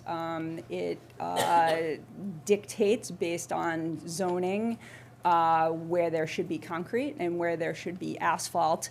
And oftentimes the requirements of the ordinance are simply not doable given budgets and given time constraints. So there is a mechanism in the ordinance to go to the Transportation and Parking Commission and ask for a design exception, which I have done for those who watch TPC meetings or who have served on that commission. I have requested for several streets over the years design exceptions. Sometimes we simply do not have right-of-way. Sometimes there's a hillside or, significant trees that are in good condition that we don't want to have to alter. So, it's very difficult for us to go in and say, well, we need to take this property by eminent domain to put in a sidewalk if we have a sidewalk on the other side of the street that's existing. So those are circumstances under which I would ask for a design exception. There have been no modifications made to the ordinance. There was some conversation around, could we take this very prescriptive ordinance and very restrictive ordinance and alter it to make it a little bit easier for us to do some work. Carolyn Mish and I did talk about that, and we did have some conversation in committee around that, but we've not moved anywhere with it. Councillor Perry. Sorry, I just have a quick follow-up. And maybe you can answer it because it's TPC. So the ordinance wasn't changed, but was anything changed about the way that TPC is involved in that, or any change about this exception-seeking process this year? The ordinance is prescriptive around TPC's power to grant exceptions. Okay, great. Thank you. Councillor Perry. Yes. Can you hear me? All right. Yes. So thank you, Donna, for this presentation. My main question was going to be about trees, but you kind of talked about that. And it's nice to see the cost differential between it. But I'm wondering, when you're looking at projects, is there any assessment whether the trees are, the state of the trees? Are they strong, how long they'll be there? If there's a street where maybe a tree is near the end of its life, does that affect how you look at these projects? And is our tree warden a part of that discussion? And just as a side note, I have recently looked at a lot of ordinances, and this one wasn't brought up. But now I'm curious about what we can do to help you. Thanks, Councilor. I mean, anytime we're paving or doing sidewalk work, we look at all infrastructure associated with the project that may be disturbed by it, and trees would fall into that category. There are often times where there are trees that are at the end of their life cycle, and we deem them in need of removal and the street to be replanted. And there are times where we have done that. So we assess all of our infrastructure, and trees are part of it. The tree warden is part of it. All of our utilities are part of it. So this is a kind of a mobilization of all divisions of the DPW anytime we touch anything, because you can't really decouple one thing from the other, and that includes sidewalks. Thanks. I have a question around utilities, and could you talk, I understand, there are all sorts of different factors that you're using to determine what to repair at a given time. Often it's that you're doing the road, so it makes sense to do the sidewalk, but sometimes there are those times when you have separate sidewalks. And could you talk about some of the issues, whether it's an equity considerations, as I know part of it was with Florence Road sidewalk, and utility considerations when you're making the decision about what should go next? Yes, Councilor. I think we have to look at location of the sidewalk, the population it's serving, what it's connecting. We had a very significant assessment of all of our sidewalk infrastructure that was done in 2017. And I think that gave us a good baseline, and now we move forward with that information, understanding that the conditions are not improving, they're actually continuing to deteriorate. So we need to look at all of those factors I just mentioned, but we also have utility considerations. So we have sewer services that are crossing, we have water services that are crossing, we have gas gates and gas services that are crossing. We also have utility poles. We have hydrants and hydrant branches. So we have a lot of utility infrastructure, and we have trees. So we have a lot of utility infrastructure that is competing for space in the public right-of-way with the sidewalk. And this is what makes it difficult for us when we're trying to get to 5 feet, or when we're trying to say, okay, well, can we do 4 feet around this obstruction, or where we're trying to select a street that we feel like really does need work. And I would put Crescent Street in this category. Crescent Street needs to be paved. We know that. The gas main is in very poor condition, and Eversource will be mobilizing shortly to deal with their problems.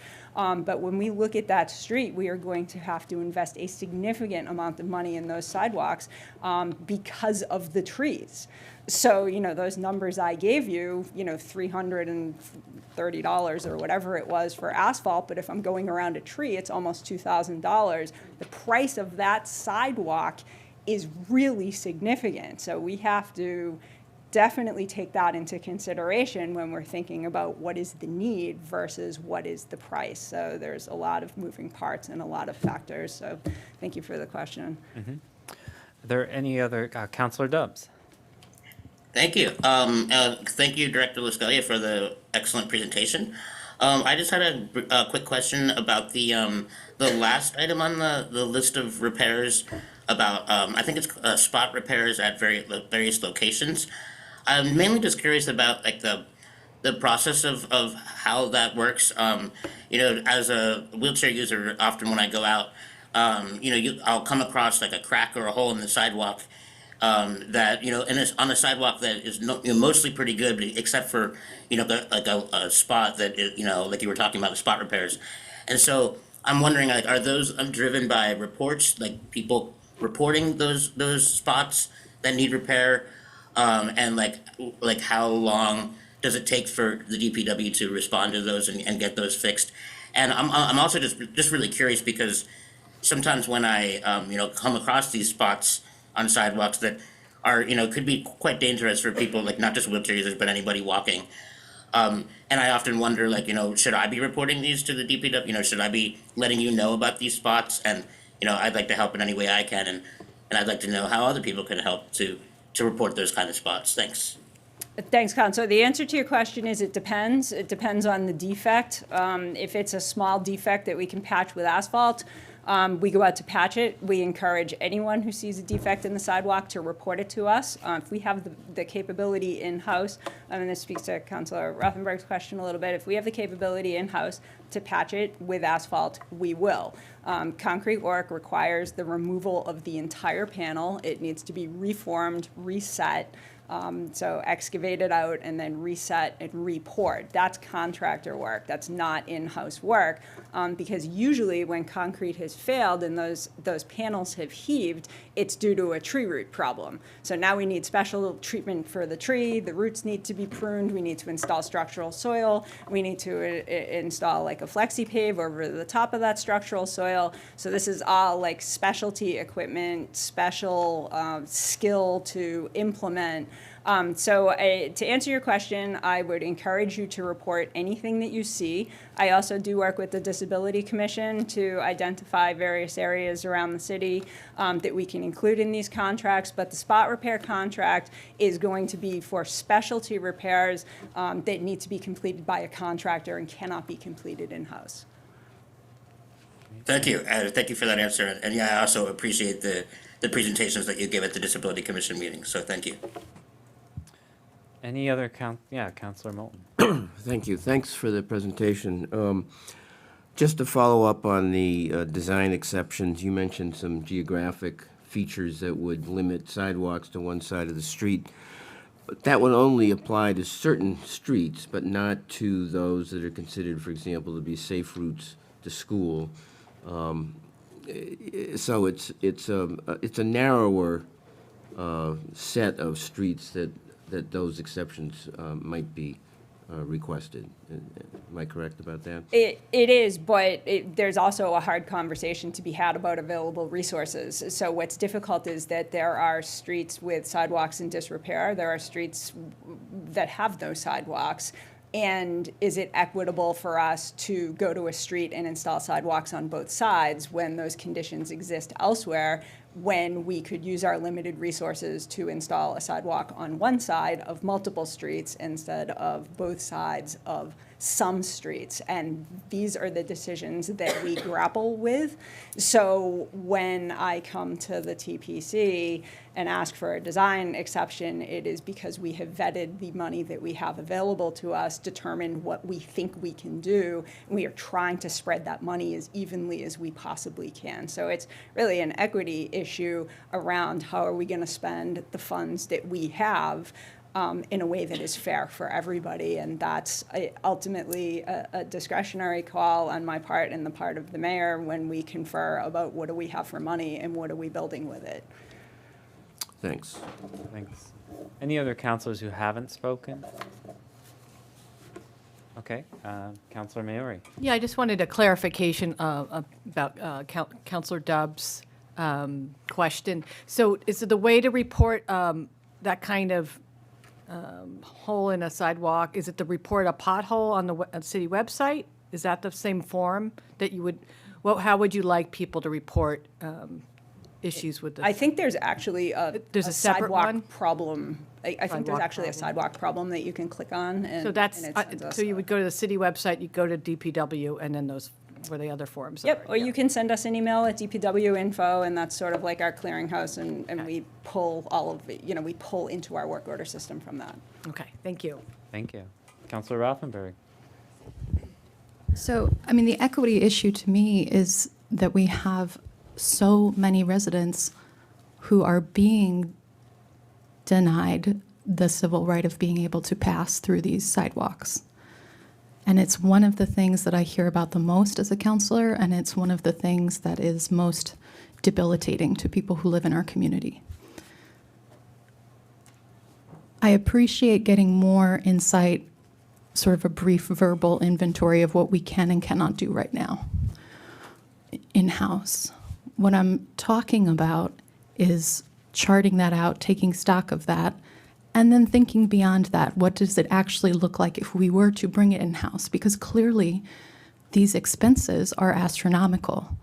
And when you say that we've made historic investments, that's true, but like the impact has been so small and so slow, right? The investment that we need to make is so much bigger. And so I'm really hoping and urging future counselors to take this on as a major project. When you're doing things like having a SIP, a capital project planning for many, many years, this should be such a big part of what you're working on. This is such a critical core issue. And, because I won't be here, I just want to say one last time for the record, I completely disagree with our city attorney's position that we don't have this kind of legal obligation to make these clear, whether that's clear because of the maintenance issues or the snow issues. It is absolutely a violation of our basic duties to have these sidewalks in such disrepair across the city. Thank you. Thank you. Any others? Okay, Councilor Elkins. Yeah, I just want to say thank you for the presentation. It was very informative.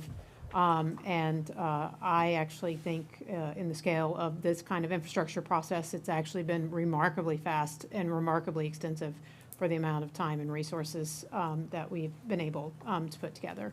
So it is a ongoing process that will, probably never end. I really appreciate DPW's work. I also think it does not take much imagination to imagine how astronomical the cost would be to bring these services in-house relative to the expertise required and the specificity of the expertise relative to the general nature of everything we need the DPW to be doing. So thank you. Appreciate the presentation. Appreciate the work. Thanks, Councilor. Yeah, thank you. Councilor Clemmer. Yeah, just thank you for all you're doing. I know how hard it is to get to all these sidewalks. And I let Christopher Heights know at the 2-year anniversary that you'd be paving, and they were thrilled because it prohibits a lot of those residents to get out and about and enjoy their, the walks around the neighborhood. And I mean, also another thing that we spoke about a while back is, you kind of want to pace yourselves doing these projects too, because if you did everything all at once, then in 10, 15 years, we'd have to do it again. So it's better to do, spread it out over a few years, all these different sidewalk projects, so they don't all need repairs at the same time again. So, but I know Crescent Street too is going to be thrilled that you're heading up there. So thanks for all you're doing. Thank you, Counselor. Thank you. So thank you, Director. Thanks so much for coming in, presentations, and answering our questions. Okay, thank you. Appreciate it. Have a good night. Thank you. You too. Ask for a brief recess. Sure. We will come back at 8:05.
Welcome back to the Northampton City Council.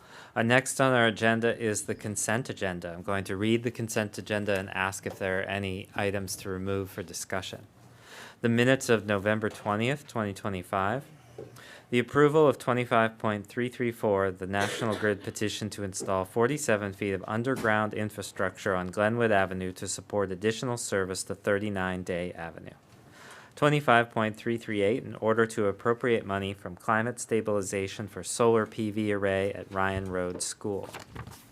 25.339, an order authorizing leasehold interest and 25-year power purchase agreement for canopy solar installation at Jackson Street School. 25.340, an order to authorize appropriation and borrowing for geothermal system at Northampton High School. 25.352, appointment to Northampton Housing Authority for referral to city services. William Abrashkin, filling the term of Maureen Carney to the Northampton Housing Authority. Okay, are there any removals?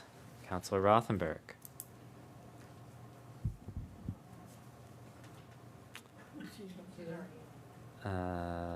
She is not a co-host.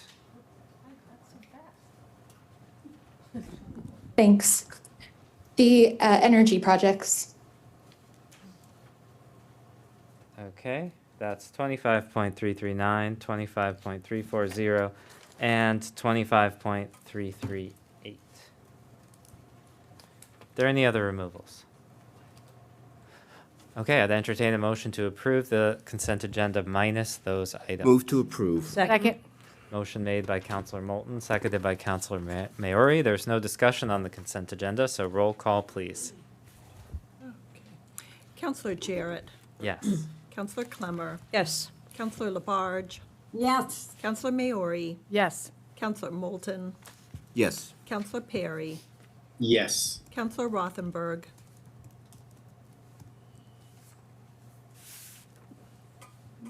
Is she able to unmute or? She may have left the meeting. I see her name at least. Oh, there she is, but she's a guest again. Oh, her hand's up. Okay. Oops. Okay, you should be unmuted. Yep. I'm looking in alphabetical order and having trouble finding. Are you unmuted, Counselor? Oh, here, now I can make her. Hi, Councilor Rothenberg, sorry, I just made you a co-host. Thank you. No. No, okay, thank you. Councilor Dobbs Yes. and Councilor Elkins. Yes. Okay, that passes with eight yes votes and 1 no vote. First item for removal on the consent agenda is 25.338, in order to appropriate money from climate stabilization for solar PV array at Ryan Road School. Councilor Rothenberg? Sure. I mean, I'll just speak to all three of the items, or I think it was three. The geothermal really should be saved for the new council, and as Anat suggested, should be part of the normal budgetary planning. That one doesn't have the kind of federal time crunch that you all are alleging that you have with the others. And I just cannot, in good conscience, approve these things when there is so little, actually the opposite, not even so little transparency, the opposite of transparency around whether you're still planning school consolidations. So I cannot, while you're pushing forward quietly a green building of a new school that you're not really talking to the public about, and then also pushing forward these massive borrowings, but you won't even let me ask a question about school consolidation at the last meeting. There's no possible way that I could vote for these, so I can't. Thank you. Other councilors? Move to approve. Second. Okay, motion made by Charter Councilor objection. Elkins.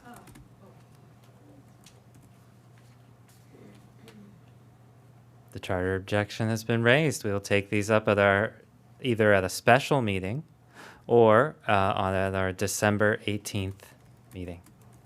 Are we referring to all three of those? No, Just- only the just the first first, one okay. is up for the vote.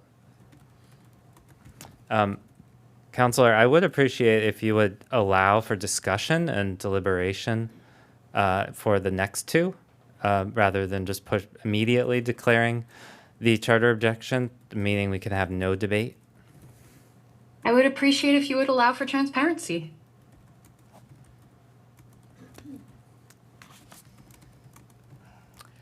And we move on to 25.339, an order authorizing leasehold interest and 25-year power purchase agreement for canopy solar installation at Jackson Street School. Any discussion? Counselor Clemmer. Yeah, we talked about this at Energy and Sustainability Commission and in great detail. And then at the last meeting, Dr. Weil gave a presentation. And it makes sense to do it this way. And when the roof is repaired in the future, we will need additional solar at that time, because since we are going electric. And the one great thing about these projects is that we're buying the solar, the electricity, so we can use it for the excess. We can use to pay the bills of other places, and so the extra solar isn't going to, the extra solar energy we generate will not go to waste. So it's a great project, and I agree we need to get this in now before who knows what's going to happen in the next few years. So I 100% approve these projects. Counselor Maori. Yeah, this is for anyone who wants to answer, but did the school committee overwhelmingly, Oh, yes, we have part of the school committee. You have the chair, Yeah, there you actually. The school committee unanimously approved all 3 projects. Thank you. I have a question.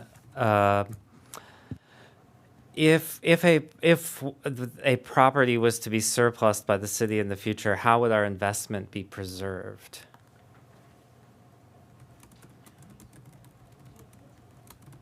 Understand the question? If we were to no longer be the owner of one of these properties, would our investment be preserved? Looks like Director Wildman. Thanks for the question. It's a really good question. I think, tell me if I'm wrong, but I think that this question really only pertains to the Ryan Road School, where we would be investing in owning the solar array on the roof that is ready. Is that? Wouldn't the geothermal? Well, yeah, the Also. geothermal. So I guess that goes to. But for the one that's level of currently on the, confidence. sorry, Yeah. one that's currently on the floor, it would not apply, you're saying? But for the Jackson Jackson Street one, it would not apply. The Select, the company that would be doing this, that would do this, is the owner of the property or of the array and the materials. And at the end of the 25-year period, we have the option to buy it or renew it or whatever it is, but that's 25 years. But if we were to surplus the property, they have to find a way to sell the whatever's generated. Most likely, the contract ends when there's no longer a buyer, us. This was in this hypothetical where where Jackson Street is not a school anymore. So that would be the situation is then the contract ends and they remove the materials that they still own. Right. Yeah. So, and then with Jackson Street, there's no upfront cost and there's an immediate energy savings, correct? Yes. And that money could, for example, be used to fund whatever the school department would choose to, the school committee would choose to fund instead of having to pay for that energy. I mean, the logic works for me, but I'm not an expert in school budgets. Okay. I mean, by doing this, we are lowering the school's expenses. Is that correct? Yes. Okay. So therefore, that money, given the same level of income, can immediately be spent on something different, such Correct. as staff. Yeah. Yeah. So I fail to see, I've heard some of the concerns raised earlier, I fail to see how this is a drawback. In fact, it's an actual immediate savings for the school, or the schools in general. Councilor Moulton. Yes. And then, I see Councilor Rothenberg has a hand, so go after that. I agree, President Jarrett. It makes perfect sense, both from a climate goal standpoint and a financial standpoint. And I believe, Director Weil, that you estimated the cumulative savings over 25 years on the cost of electricity at over $1 million. Is that correct? For Jackson Street. Jackson, yes, we're talking about Jackson Street. That is correct. Director Weil affirmed that number is correct. So we're looking at $1 million in savings that could be used for other things in the schools. Councilor Rothenberg. Yeah, but you're looking at tens of millions of dollars of expenditures if this is to barrel towards a contract to build a new school. The transparency matters. And Councilor Maori, 2/3 of the school committee's budget and property, was here tonight asking us not to make capital expenditures until we are all working together next year on the budget. I'm confused by what you just said, but if anyone else has a, we're only, the item on the floor is the Jackson Street School solar power purchase agreement. So there's no outlay. So I'm confused by what your statement. Perhaps that's because Councillor Elkins objects to any discussion of the school consolidation and how it would benefit a green architect. We are in the middle of strategic planning that has taken place to recommend a green school. We have emails from Dory Brooks to the city recommending that we do that so that she can build a school. If you don't want to have discussion about it, you can't claim ignorance about it. I'm confused. I just asked the question about what the impact of, in this, remember, the only one on the floor is the Jackson Street. The impact would be. Any one of these loans could be going towards a future school. Things get There is no reprogrammed all loan. the time. There is no loan. It doesn't matter which of these you're talking about or how you are paying for them. They are all part of a large energy packet that moves money and funding towards this at a time when we have no transparency around a potentially very expensive, very high conflict of interest green school building that has been going on for years that the council won't discuss. I completely disagree. In this particular case, you have no outlay. You have no impact if the property is surplused in the future. So, yeah. Anyone, other councilors? It is a carrot on a stick for a larger project that will cost us quite a lot of money. No. I disagree. Would other councilors like to speak? Councilor Labarge. Yes, thank you. I'm having a problem here. First of all, you asked for a vote. We were going on to the second vote, and all of a sudden, a charter objection was called. I think this is very unfair here, period. I don't like the way that this is handled at all. And I feel that Ryan Road School should have that place down there. We're looking at saving money here. So we like can't, Jackson unfortunately, talk about that because that was the one that was charter objected, but we can talk about the Jackson Street School.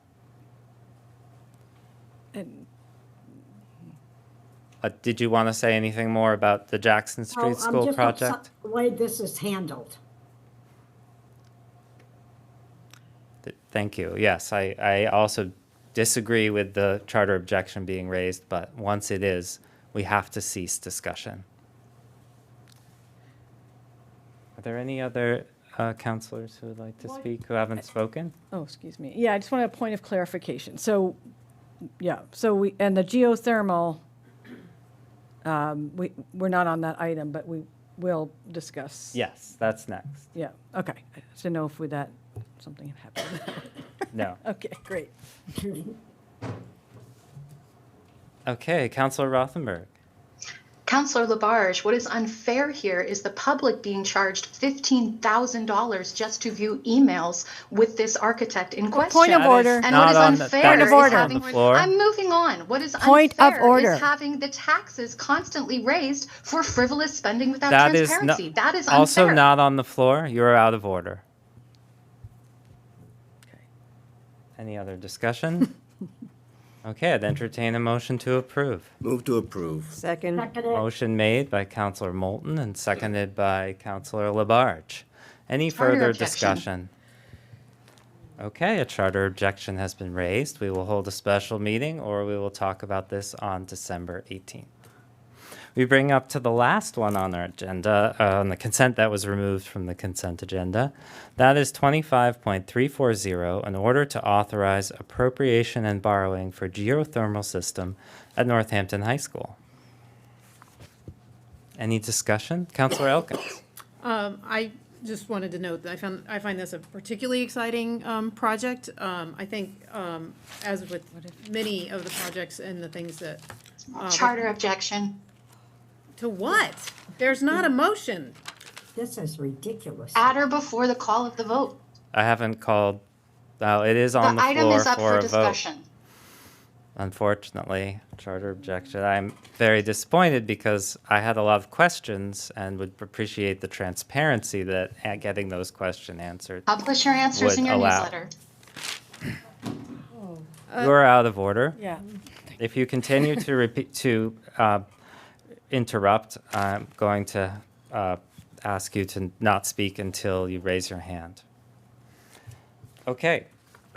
Council President? Yes. I would request that we have a special meeting to consider those three items. There were some time sensitivities to those that Director Weil discussed last time.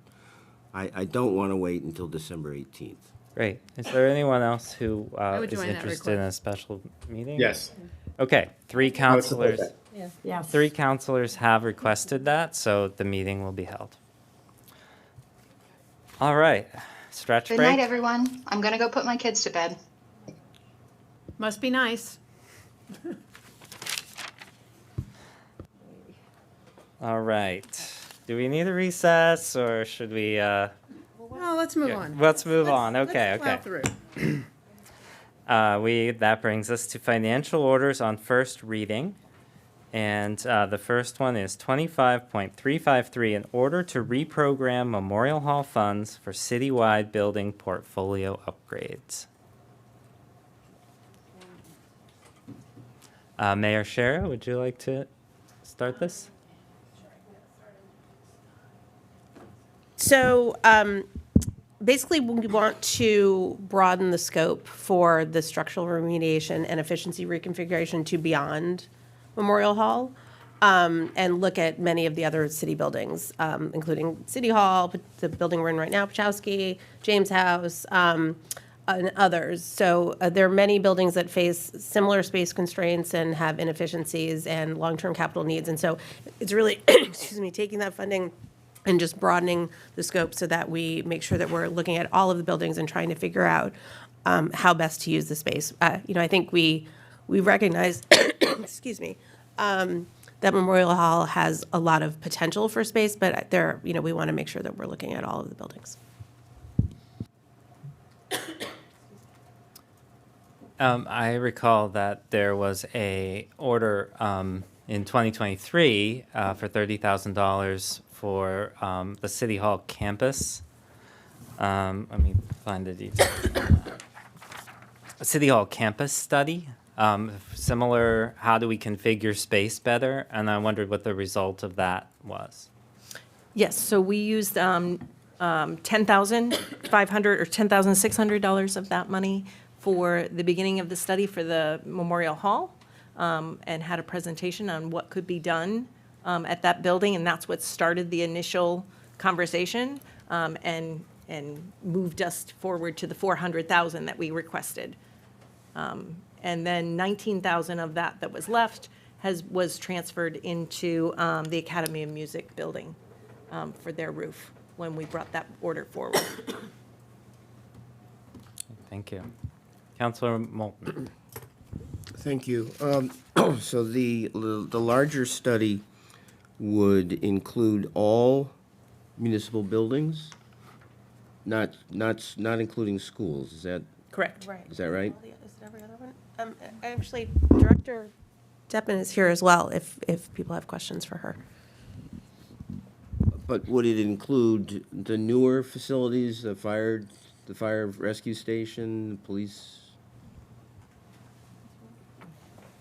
Thank you guys for having me here tonight.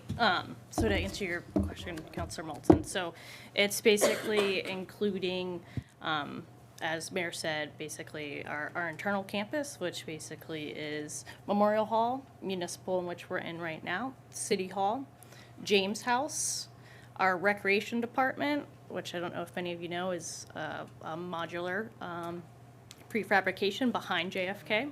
And then we're looking at building in alternates, which include our Florence Fire Station and our DPW compound. The Thanks. main buildings we won't include are our police station, our main fire department. Those are newer developments. We'll continue to build those in capital to ensure that we keep those investments going. But these are the buildings that we're trying to basically put a strategic plan together to determine basically what's the best investment and basically our strategy in building out our capital planning. Thanks for clarifying that. Councilor Maori. Yeah, I have two questions, either for the mayor or for the director. Is 400,000, is that, I mean, do you look at different bids? That seems steep, but maybe that's the range of consults. Do they physically, I don't know what's involved in their assessment. Do they actually have to physically kind of test things out? So depending on, it all depends on what we necessarily want to request in this RFP. I mean, yes, we can go through a full analysis where we're basically having civil, structural, code. We are going to have certain code compliances done as well, but you can scale those back rather than basically having a full evaluation that would technically say you could have schematic design for each building if you wanted to go that far. But depending on how we structure this will determine basically the cost. But to answer your question simply, ideally we shouldn't necessarily need this 400,000 to complete this study. So this reappropriation will, one, allow us to complete the study, but then any remaining funds within that will allow us to direct where those funds would be best suited with what's determined from that study. Oh, can I ask a follow-up? Yeah. So if there's remaining from that 400,000, it will go. It will Design as well. Yes, it will go basically to design to whichever building we find is either the first building, multiple buildings, scenarios in which to pursue further. Okay. And I have one more question, but I can wait if someone has. Sure. Councilor Perry. Perry, yeah. Well, Councilman Mayor, you could have continued if you want. Since you're here, let's go. Is that acceptable for you to continue, or do you have another question? Well, I wanted to understand the timing. Is this time sensitive? Could it wait till we were discussing other, the budget, the capital, the early part of the capital conversation, or is there a reason that we're doing it by the end of the year? Funding's already been appropriated, so we're just reprogramming it.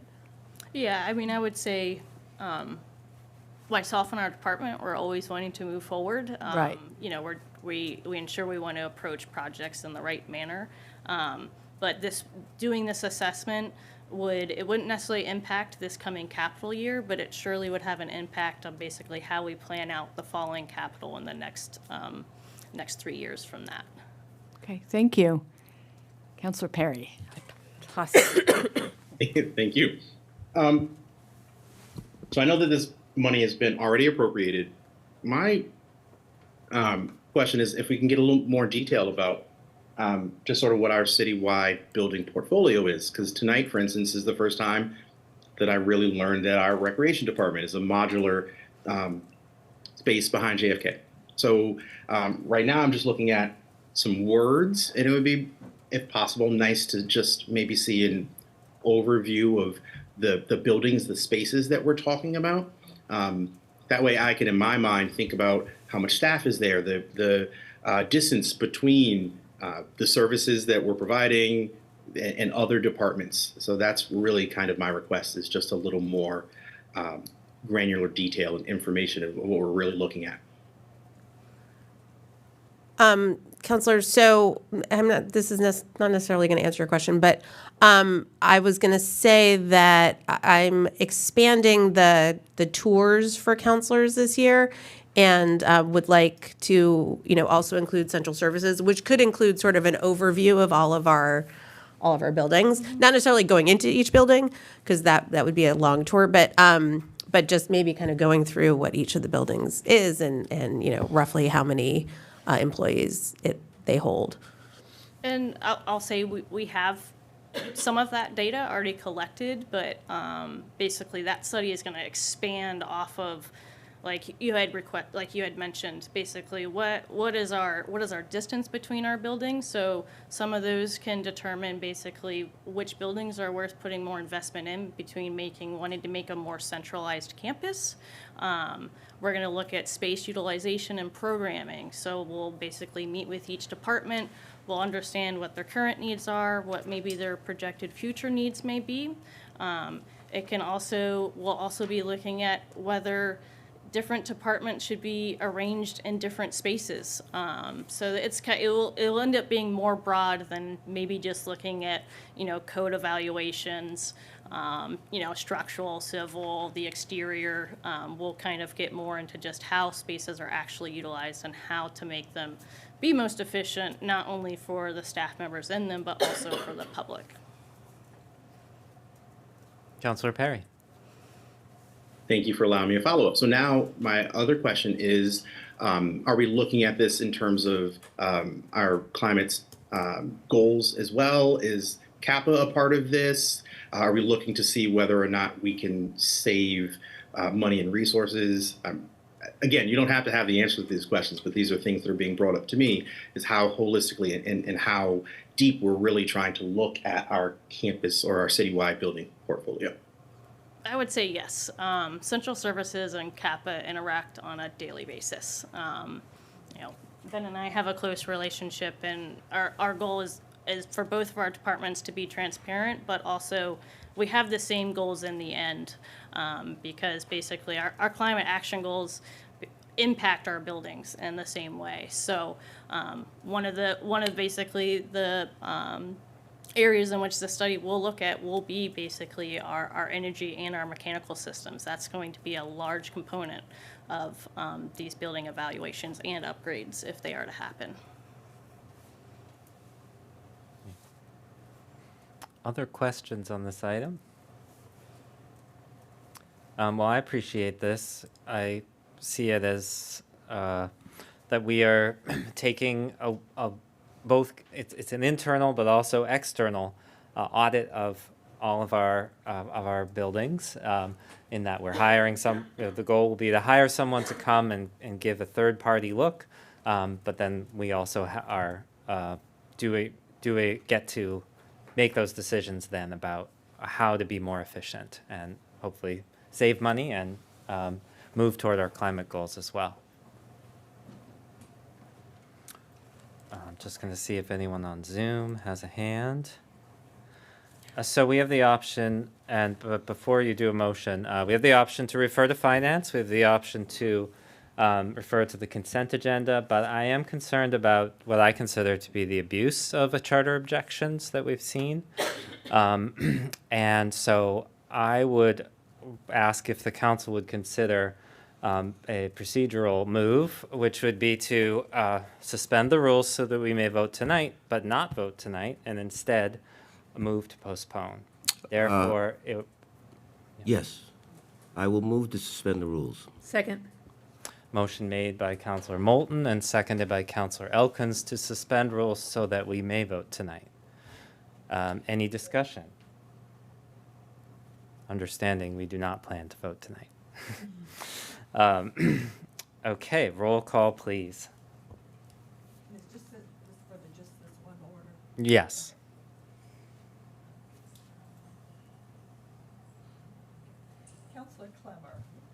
Counselor Clemmer. Yes. Counselor Labarge.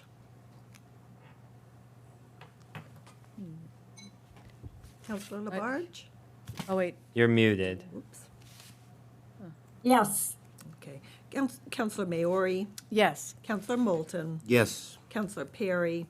Yes. Counselor Dobbs. Yes. Counselor Elkins. Yes. And Counselor Jarrett. Yes. Okay, that passes unanimously. Now we can either refer to finance or we can postpone to the December 18th meeting. We need a motion to postpone? Yes. Move to postpone. Second. Motion made by Counselor Elkins and seconded by Counselor Moulton to postpone to our December 18th meeting. Any discussion? Okay, roll call please on postponement. Okay. Counselor Labarge. Yes. Counselor Maori. Yes. Counselor Moulton. Yes. Counselor Perry. Yes. Counselor Dobbs. Yes. Counselor Elkins. Yes. Counselor Jarrett. Yes. Counselor Clemmer. Yes. Okay, that passes unanimously, and we will discuss this item at our December 18th meeting. A charter objection would not be in order at that meeting. So we move to the next item, 25.354, in order to appropriate $112,500 from capital stabilization for expanded vehicle leasing. And Director Weil? Thanks again. So I do have a presentation, but I don't know if that's appropriate or helpful. It's the one that I presented to the the capital. The advisory committee. Do we have I believe, is it a brief presentation? It can be very, very brief, It's although I was dense. advised that it's full of numbers and that. Yeah. Yeah, it would be great to have as much information as we can about it. So I just requested the ability to share. Yes, and I just granted it. Let me see if I There we can go. make you a co-host as well. Goodness, where is it? And now you're a co-host.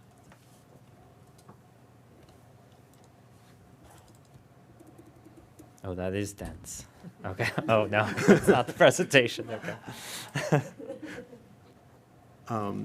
So I'm bringing this to you. I seem to always be bringing you guys something where I've got some rush, and this is another one, but it's less stressful than the two solar ones, but nonetheless worth at least bringing forward. So this is something that I initially put forward in the capital improvement plan.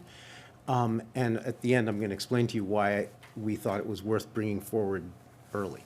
So the goal is one you are all familiar with because you helped us do the pilot with our initial leasing. But we're accelerating the transition to EVs, reducing carbon emissions, being able to respond more flexibly to the needs of the different departments, and also adding a predictable annual appropriation and to capture vehicle equity better. So I'm going to go into some of these. So the main one of the lessons was let people who are really good at what they do it for you. And enterprise fleet management has, is an international organization. They do a lot of purchasing and selling cars. That's what they do. So they analyzed our fleet, and we have about half of our fleet is a decade old or more. And we have a regular kind of re-upping. We get about three or so vehicles per year.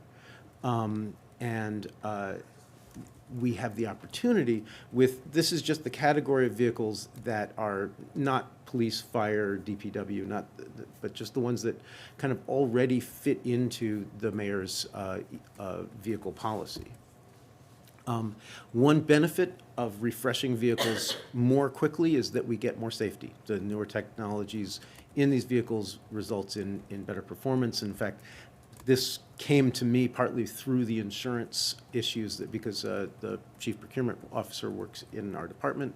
And so we were looking at ways to improve the safety profiles of our vehicles and therefore try to get lower insurance rates. So leasing, which you are all familiar with because we brought this to you before, gives us the flexibility. We've been testing it with the pilot, and I think that it's successful, and this is an attempt to bring it to the building department, central services, parking, schools, IT, potentially add one motor pool, but I'll get into that in a section, and to the DCC. So how this model works, this is basically, this is a hypothetical vehicle. You get a vehicle that's valued at $42,000. Enterprise is going to offer it to us less $10,000. So they're going to hold on to the equity of that $10,000.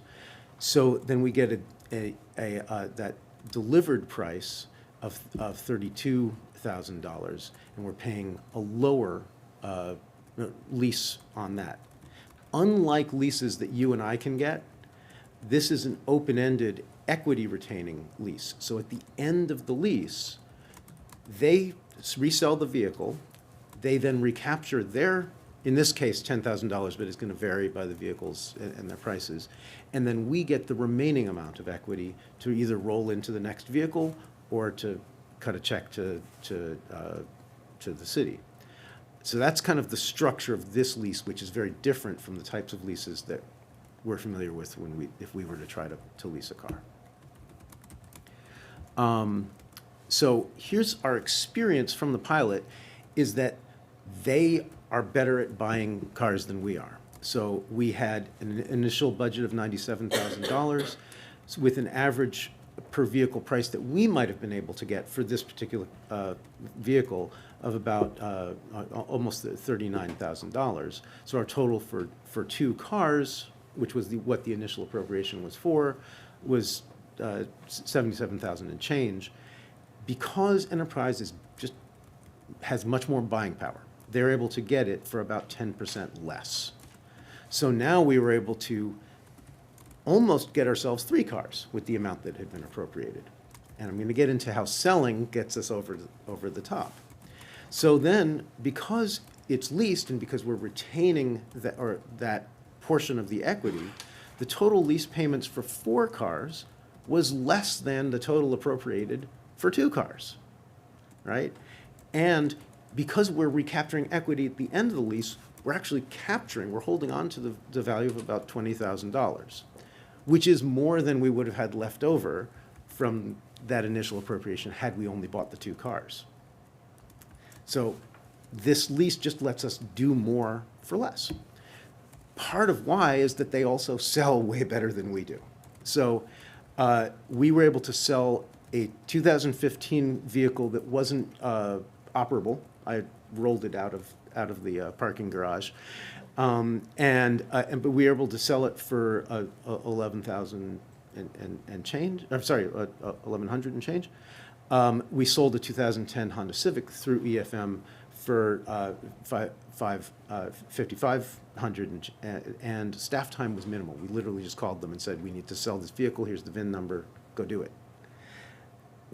Traditionally, what we do is we use municibid, and so in this case, the chief procurement officer spends about 6 to 12 hours of his time per vehicle to sell it, and he sells it for $200 to $500. And we know for a fact that one that he recently sold for $500 was resold by that buyer for $2,500 to the subsequent buyer. So we could have captured that. And so the anticipated value of our planned sales for FY27 would roughly cover the budget, but we're stretching that out over the lease holding period of 5 years. The other thing that you helped us do, which is to get telematics onto our motor pool and onto a few other vehicles that are operated by DHHS, is we now have data on how are the vehicles used. And so we can start to say, well, we've got a very high utilization vehicle from the DCC vehicle, and if we replace that one, we get a very high impact because it's used all the time. So that's got a high value to replace, and we can sell it for a high value, so it basically pays for the more than the first year of its lease anyway. What's that? Have we named them? Inside the motor pool, we started naming them. We gave them names, yeah. We went alphabetically. Yeah. But then we also see that we have some vehicles that are underutilized. So for instance, the 2016 Subaru Forester, that's our mail vehicle, heavily utilized, should get replaced anyway, still has some value retained, so let's capture that value, and move one of these very low utilization vehicles, in this case the older Assessor's Leaf, hopefully, we're still in discussion, to become that vehicle because it's kind of perfect for that function. And so we can use this data to make better decisions.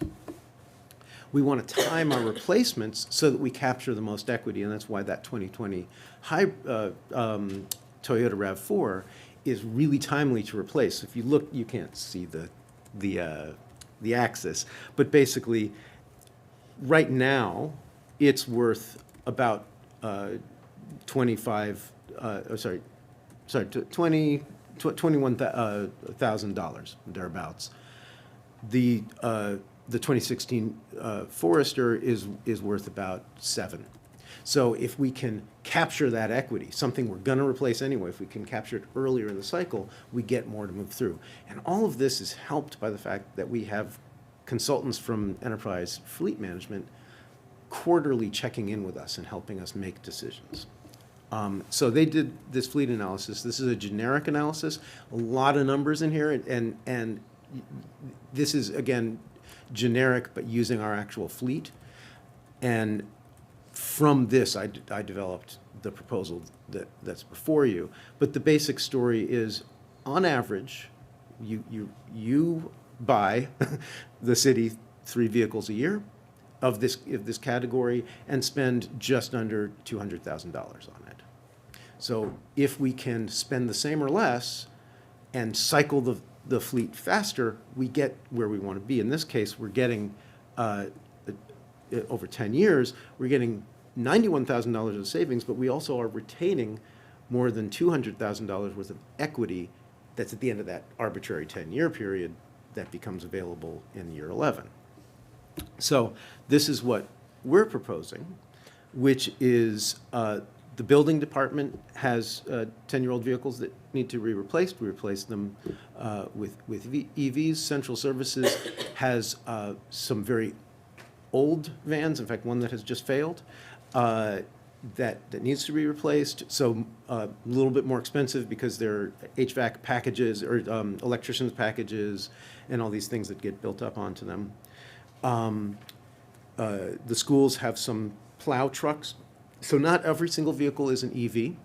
In some cases, we're able to take a Ford F-350, and as it turns out, that class of vehicles, the Ford F-250 is now capable of doing a lot of what the older F-350s were capable of. So as that more expensive vehicle ages out and needs to be replaced, we can lease one that's of equal capability.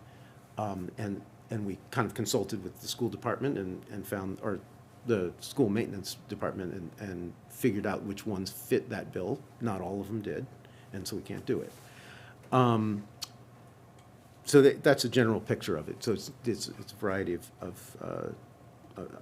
all of them. So then, including the down payments for that upfit for some of these snowplow packages and all this stuff, we come to $112,500. And why I'm bringing this to you now instead of waiting is the tariffs. We have not yet seen the impact of the tariffs, but again, our fleet advisors kind of give us the information that they see that coming. And if we can place factory orders sooner rather than later, we can lock in the lower prices before the tariffs start to have their effect of anywhere from 13 to down to 5% additional cost that we'd like to avoid. So that's why we brought it before you, and I'm happy to answer any questions. Great, thank you, Director. Questions? Councilor Maori. So is the price now a typical price, or is it already higher, or is it lower? I mean, prices are always moving.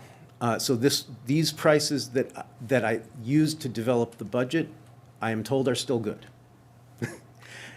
But are they the typical price? Like, are we locking in a higher, a higher price than Oh, if you know. No, we would be locking in a price that is not, it's not going to go down. It's going to go up. But we're locking in a price, so it doesn't go. So it doesn't go up. Yeah, so we'd be locking in a price before the impact of the tariffs and also manufacturing slowdowns in some cases. Okay, thank you. Yeah. Councillor Clemmer. Okay, Councillor Perry, then Councillor Clemmer. Look at how civil we are. So thank you for this presentation. Just a bit of background about me is that for years I was a touring musician. Unfortunately, I lost 2 members of our band in a van accident, and after that accident, I had to deal with whether to replace our van or whether to look into a long-term solution of renting and leasing and stuff. And so I've worked with Enterprise, and I'm thankful that you've come upon this. And one thing that I learned was that they're really willing to work with people who have a long-term commitment. So I know that this gives us a more discounted rate, but I'm wondering how long you've talked about our, what's the scope of how long we want to do business with them, and whether or not we can maybe get more discounts, because I think this is a valuable partnership. I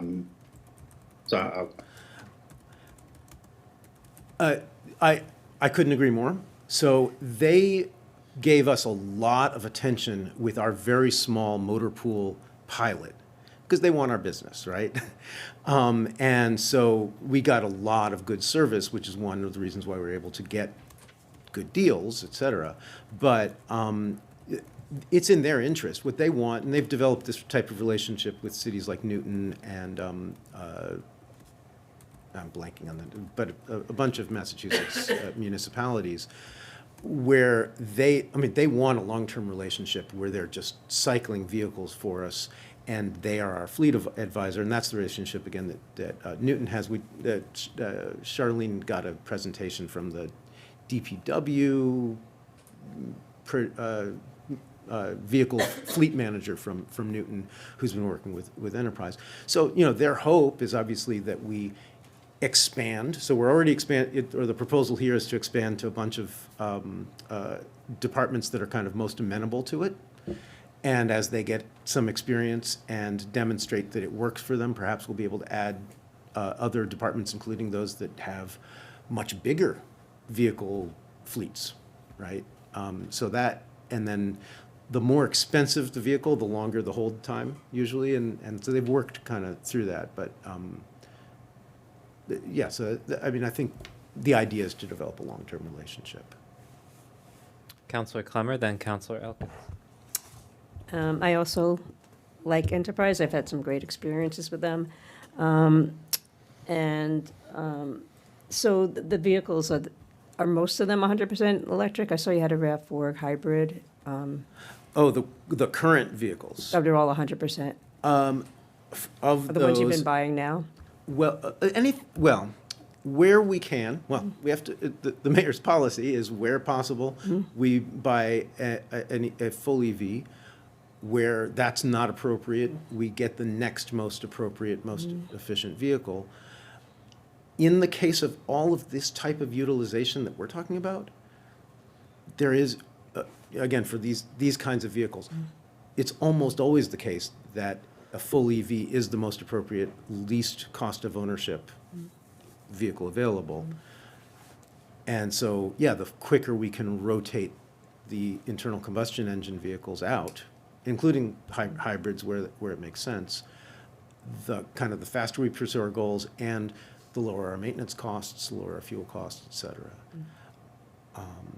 But again, for some of these trucks, there's nothing available yet, but there's a big efficiency difference between an old F-350 and a brand new F-250. And I had a second part.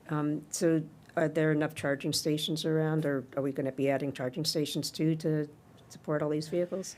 Yes. So thank goodness, we actually had worse than not enough charging stations. We had charging stations that seemed to be failing left and right. And we're struggling to keep them going. central services, I helped, but we got a double charger to replace a charger that had failed on Memorial Hall, so now 2 of their vehicles can charge there. We are installing 2 fleet-only chargers down in the Roundhouse lot, which will relieve capacity, provide more capacity for the public to get back on the chargers. We still have applications to Mass EVIP, which is a way to get free, or Mass EVIP, basically Volkswagen's settlement pays for charging equipment, and so we do have that in the works, although it is incredibly slow and has been stymied and reset 3 times now. So we're adding capacity. And nonetheless, especially as we see these now older charge point chargers going bad, we're looking to replace them. But that's something that we've put on kind of the regular capital budget because it will be needed, yeah. Thank you. Councillor Elkins. Yeah, I wanted to speak to Councillor sort of Perry's question a little bit and just give some background that this program, which I think is an excellent idea, it goes effectively replaces what had been, the sort of longstanding practice in the SIP process, whereby each department would say, I need a car, and they'd put it on their list, and it would sort of individually be appropriated without a kind of overall holistic look at what the city's needs overall. So every department was certainly asking in earnest and good faith for their needs, for a car that they needed, that they would use, but there wasn't anybody overseeing the whole thing. So in terms of like a long-term relationship, we could do this plan with that kind of oversight and overarching planning. What I don't think the city could do as efficiently as what Enterprise does is the buying and the selling at greater cost efficiency. So I think this is a great plan. It's well developed.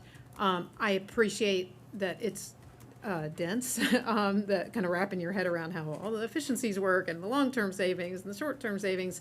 And I've had the benefit, because we talked about it just last night as a SIP advisory committee, to see it. So I certainly know where I stand. But I'm going to make a proposal, not for the purpose of cutting out discussion tonight, but I thought that was an excellent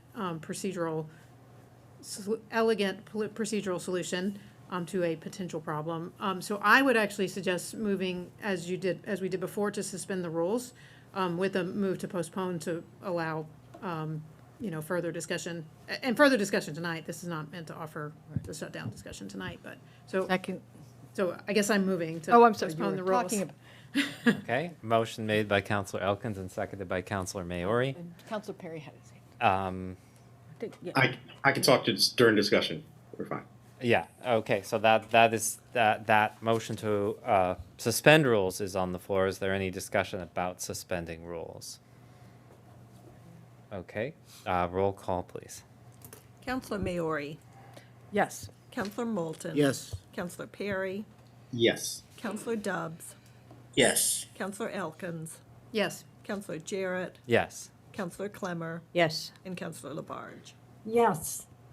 Okay, rules have been suspended. It could be voted on tonight, but there's still discussion. So before we move to postpone, let's continue the discussion. Councillor Moulton. Yes, and I want to address that issue of should we vote on it tonight, because you mentioned, Director Weil, there is some urgency to placing factory orders before there's further tariff impact. So would it make sense for us to vote this? I mean, there seems to be general agreement that this is a great plan and a cost-saving plan. Would it make sense to vote it tonight? I mean, I'm going to say yes because that's I want to do the project. I can't say specifically, oh yeah, the difference between now and the 18th, you would see the effect of the tariffs at such a percentage. This is all projections from Cox Automotive and other advisors. So I've got this general inclination that the sooner we get going, the better, right? But I can't quantify for you kind of the impact. No, I understand that, but because you mentioned there is an urgency, I am open to voting on it tonight. I'll second that. That wasn't, but not a motion, not a motion, but thank you for your, let's see, we had Counselor Perry next, although, yeah, Counselor Perry. Yeah, thank you. And I just first off want to state that I'm again in agreement. This is a good move to make. One of the things that I was wondering about is, I'm looking at this order and we talk about maintenance, and now I'm wondering how do we deal with maintenance prior to leasing things, and then I'm also wondering what Enterprise offers us for if one of our vehicles goes out of service. If we have a DCC vehicle that goes out of service, how quick is their turnaround? And do we have a person who is dedicated to us in such situations? So, really good question. So we looked into their maintenance contracts, and they were not advantageous. It was basically prepaying insurance to then take it to a service of your own. So non-leased vehicles or vehicles that are currently owned by the city, the department that owns them is in charge of servicing them, whether that's bringing them to a service or doing it in-house. The ones that are leased, we are also responsible for them. And, so we had a flat tire recently on one that was owned, and we just had to deal with it. What Enterprise does offer is reduced rates on rental cars from their rental business that they can deliver with, at least they claim, with some expediency, so that if we ran into a situation where we had insufficient cars, we'd have the ability to make that up in the short term. Thank you. Counselor Mary? Yeah, I would like to hear from my fellow counselors about, I'm a little bit torn because I hear that and I certainly don't want to pay more. I generally, if there isn't a rush, I generally like to allow that extra time for my constituents to get back to me with anything we haven't thought of. I'm kind of on the fence, but so I was curious about how anyone else felt about that. And also, the secondary question is, now on the floor we've approved a motion to postpone. No. No. We've just approved a motion so that we could vote tonight. Right, and then we were going to, so we have to, just to say we need to do that before we postpone it. Right, Anyway, right. We have to do that in the right order. Yes. Right. So I have some questions. So I'm trying to just make sure I understand, because you talk about this 5-year that you're essentially like consider, the lease is the lease period generally 5 years? Typically, although for some of the higher value or more durable vehicles, so probably the trucks and the vans, they proposed to set an initial lease term of 5 years, but to, again, look at the market and look at the status of the vehicle and potentially expand it for another 2 years to get a little bit more value out of if the depreciation is not as accelerated on those vehicles. And again, one of the nice things about this is the flexibility to kind of make those decisions farther out. Right. And so how long would purchased cars last in terms of, like, they would last longer than 5 years, but then the return on investment perhaps isn't as good after that point. How does that compare? I know you probably showed that in the charts, but they were dense, and so I appreciate a verbal explanation. We have tended to cycle them at 13 years, but this is a little bit anecdotal, but it seems like that's usually when they're really starting to cause problems. And it's like, oh, it's so much maintenance that let's see if a new vehicle would be less of a headache, if not an actual dollar savings. And at which point then you're selling it for very little money because there's not much equity left in it. Mm-hmm. So yes, this is cycling them a lot faster. Right. Any other counselors who haven't spoken? Just check Zoom. Okay, Counselor Maori?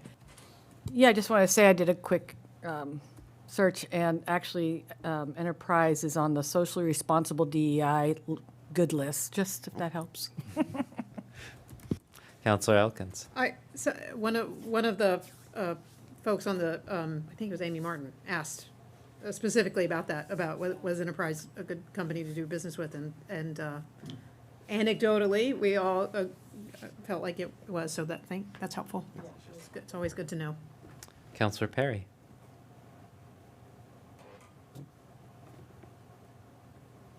I just want to circle back to Council Maori's question, but we need to vote for this tonight, and can you hear me? All right, I would say that I don't see the need to do it. I am in support of this project, the concept, the safety, everything, but I do want to give folks time, constituents, and other folks to really delve into it, and maybe we could come up with other questions, and then I also just have a side request is maybe looking at some of that data of which vehicles are used the most, because I love data. Counselor Clemmer? Yeah, it's just another plug for Enterprise, and one of the reasons I really like it is I don't know. We should be charging some money, right? Also, we all work for Enterprise, and we need to recuse ourselves. Yeah, besides DEI and when before marriage was legal on the federal level, and I got married in New York, I went to Oregon where it wasn't legal yet, and I didn't know that married people they don't have to pay for the spouse to use the car as a second person.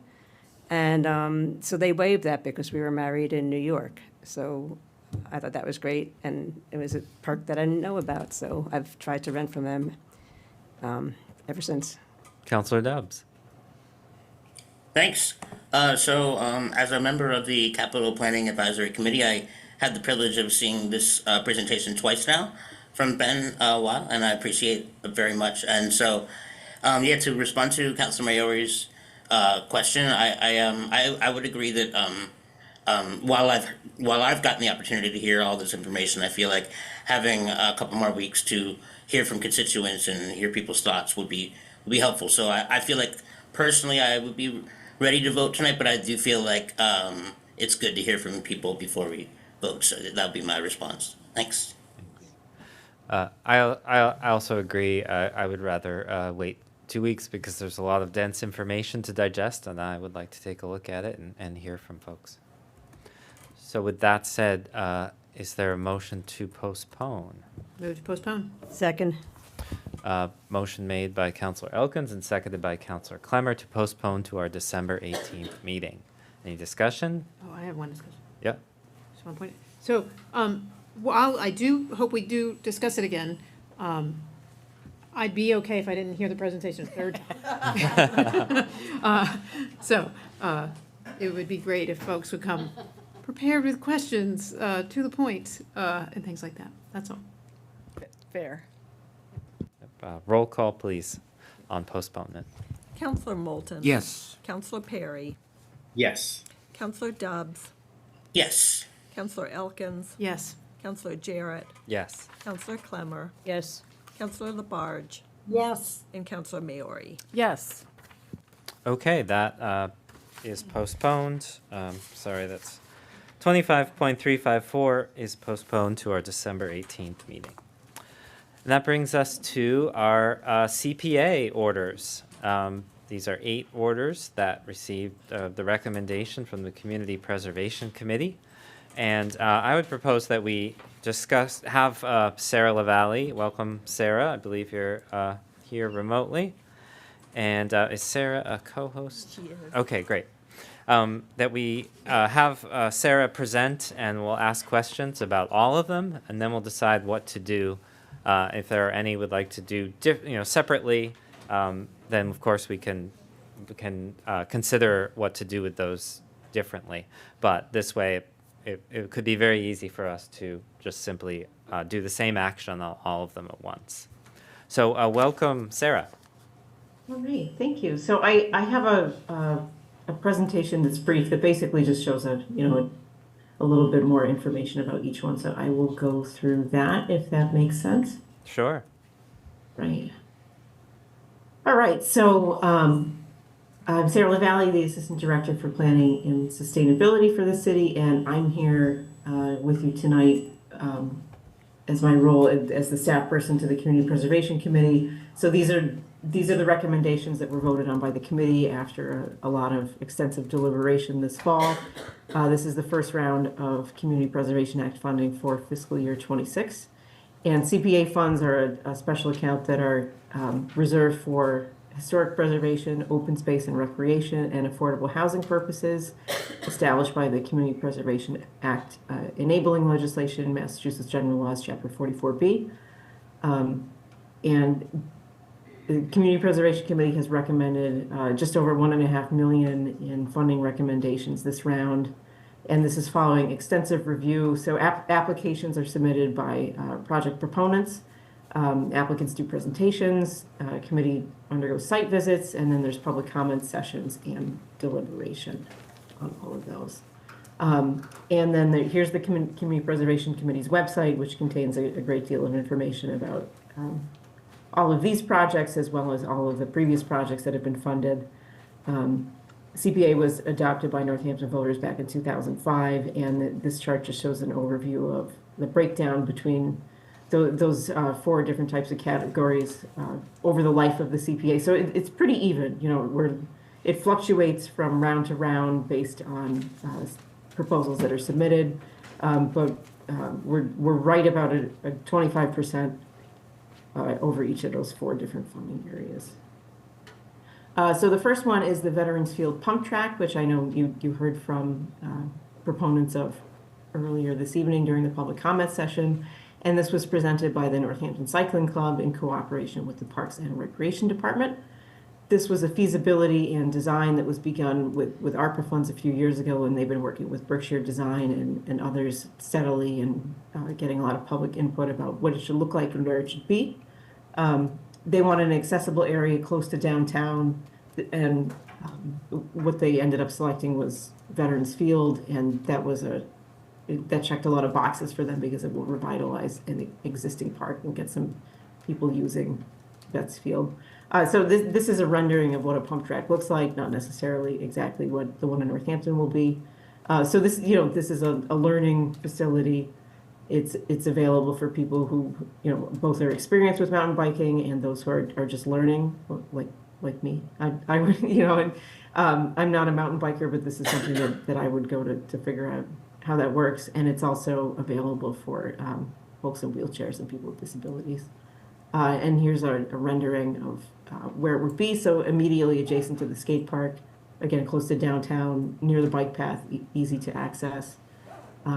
Extensive support was provided for this project. The CPA heard from a lot of varied folks across the community about how important this is for their children, for their families, for themselves, and what a benefit this will be to the city. It will include donated funds. The Community Preservation Committee is not recommending the full amount that was sought for this to encourage some additional fundraising. And it's being turned over to the city to oversee permitting, bidding, and construction. So, it will go through all of the proper procurement, and the city will oversee that.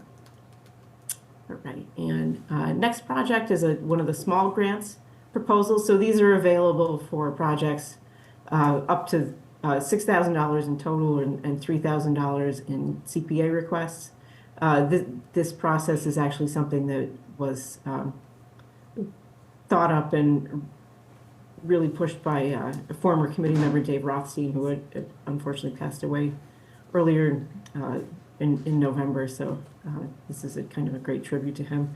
And the Community Preservation Committee is looking at raising the cap for this for next year, to basically to double it, so that recognizing that $3,000 doesn't go very far. And 10 years ago, when this was first put into effect, that could have more of an impact for a project, but they're going to be raising that. So you may see some larger projects coming up. So this is a volunteer project that will improve recreational experience and increase the ecological knowledge base at the terrace trails, which is shown here off of Pomeroy Terrace. There's some great accessible trails there. And also at Montview Conservation Area to have a pollinator garden. So people will be able to see what types of trees and vegetation are there, and a pollinator garden to increase the habitat of Montview. And then the Mill River Greenway tree planting. This was again part of the small grant process, and another conservation management partner group, the Mill River Greenway Initiative, proposed this. And trees will be planted in existing greenways with CPA funds, each to commemorate Mill River Dam disaster victim.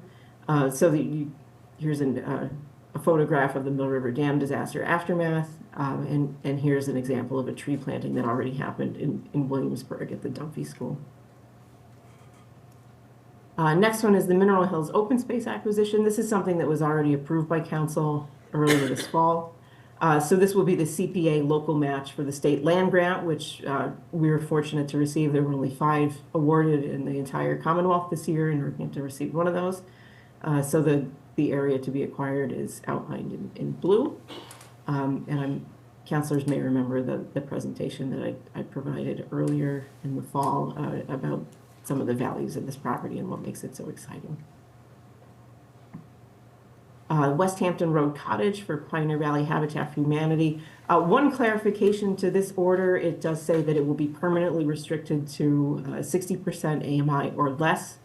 Megan from Pioneer Valley Habitat pointed out earlier today that's not quite accurate, that it will be 80% in perpetuity to allow some flexibility for ownership in the future, which is totally fine under the CPAs and still at a affordable unit, but only the first owner will be guaranteed to be 60% or less. So again, this will be permanently affordable, and it'll be a small unit, 1 bedroom, that will be energy efficient and also fully accessible. Crafts Avenue Housing, this is one that's come before City Council in various forms before. This is a rendering of what it will look like. You can see City Hall in the background. Passive house efficiency standards will be met for this. It will be completely affordable. There won't be any market rate units here. And it's receiving significant funding from other sources, but this is the local match that makes it competitive for Valley CDC.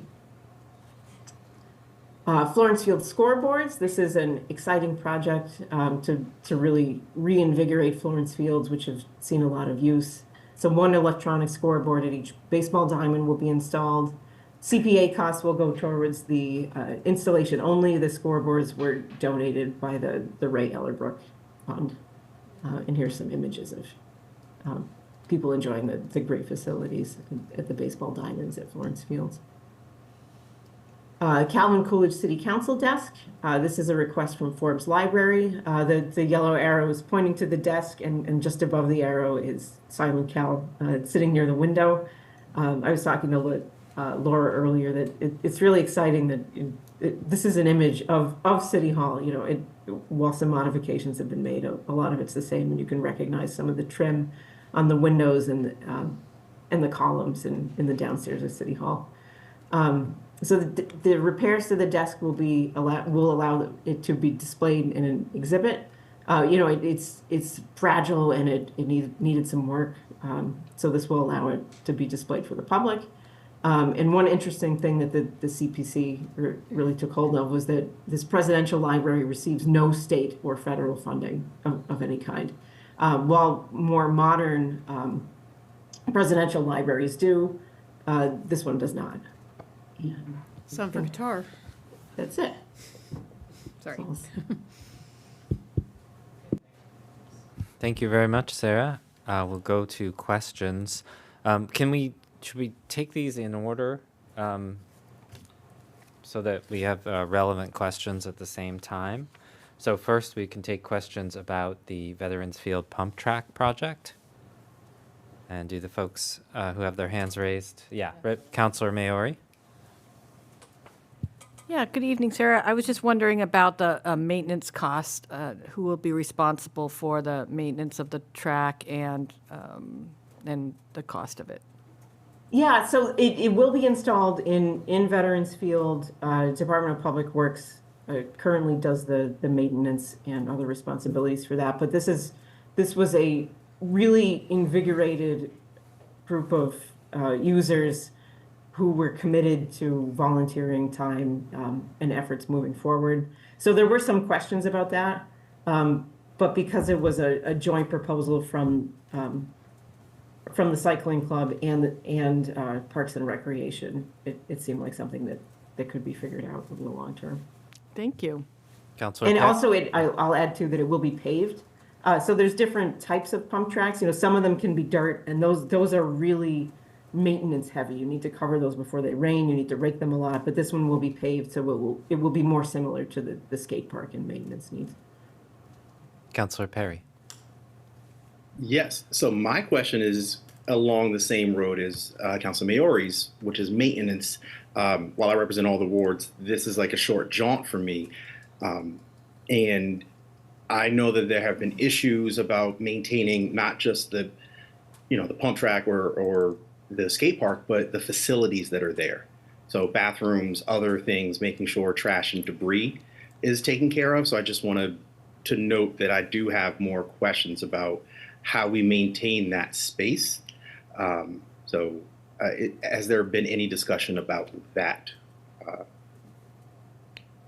Yeah, so I'm just going back to the application to see if that was discussed in a lot of detail. I mean, one thing that was raised repeatedly was that having additional users at Veterans Field will be a benefit to the facility overall. And that, areas like Florence Fields that receive more use and have more eyes on them and more people there may have fewer concerns than ones that don't.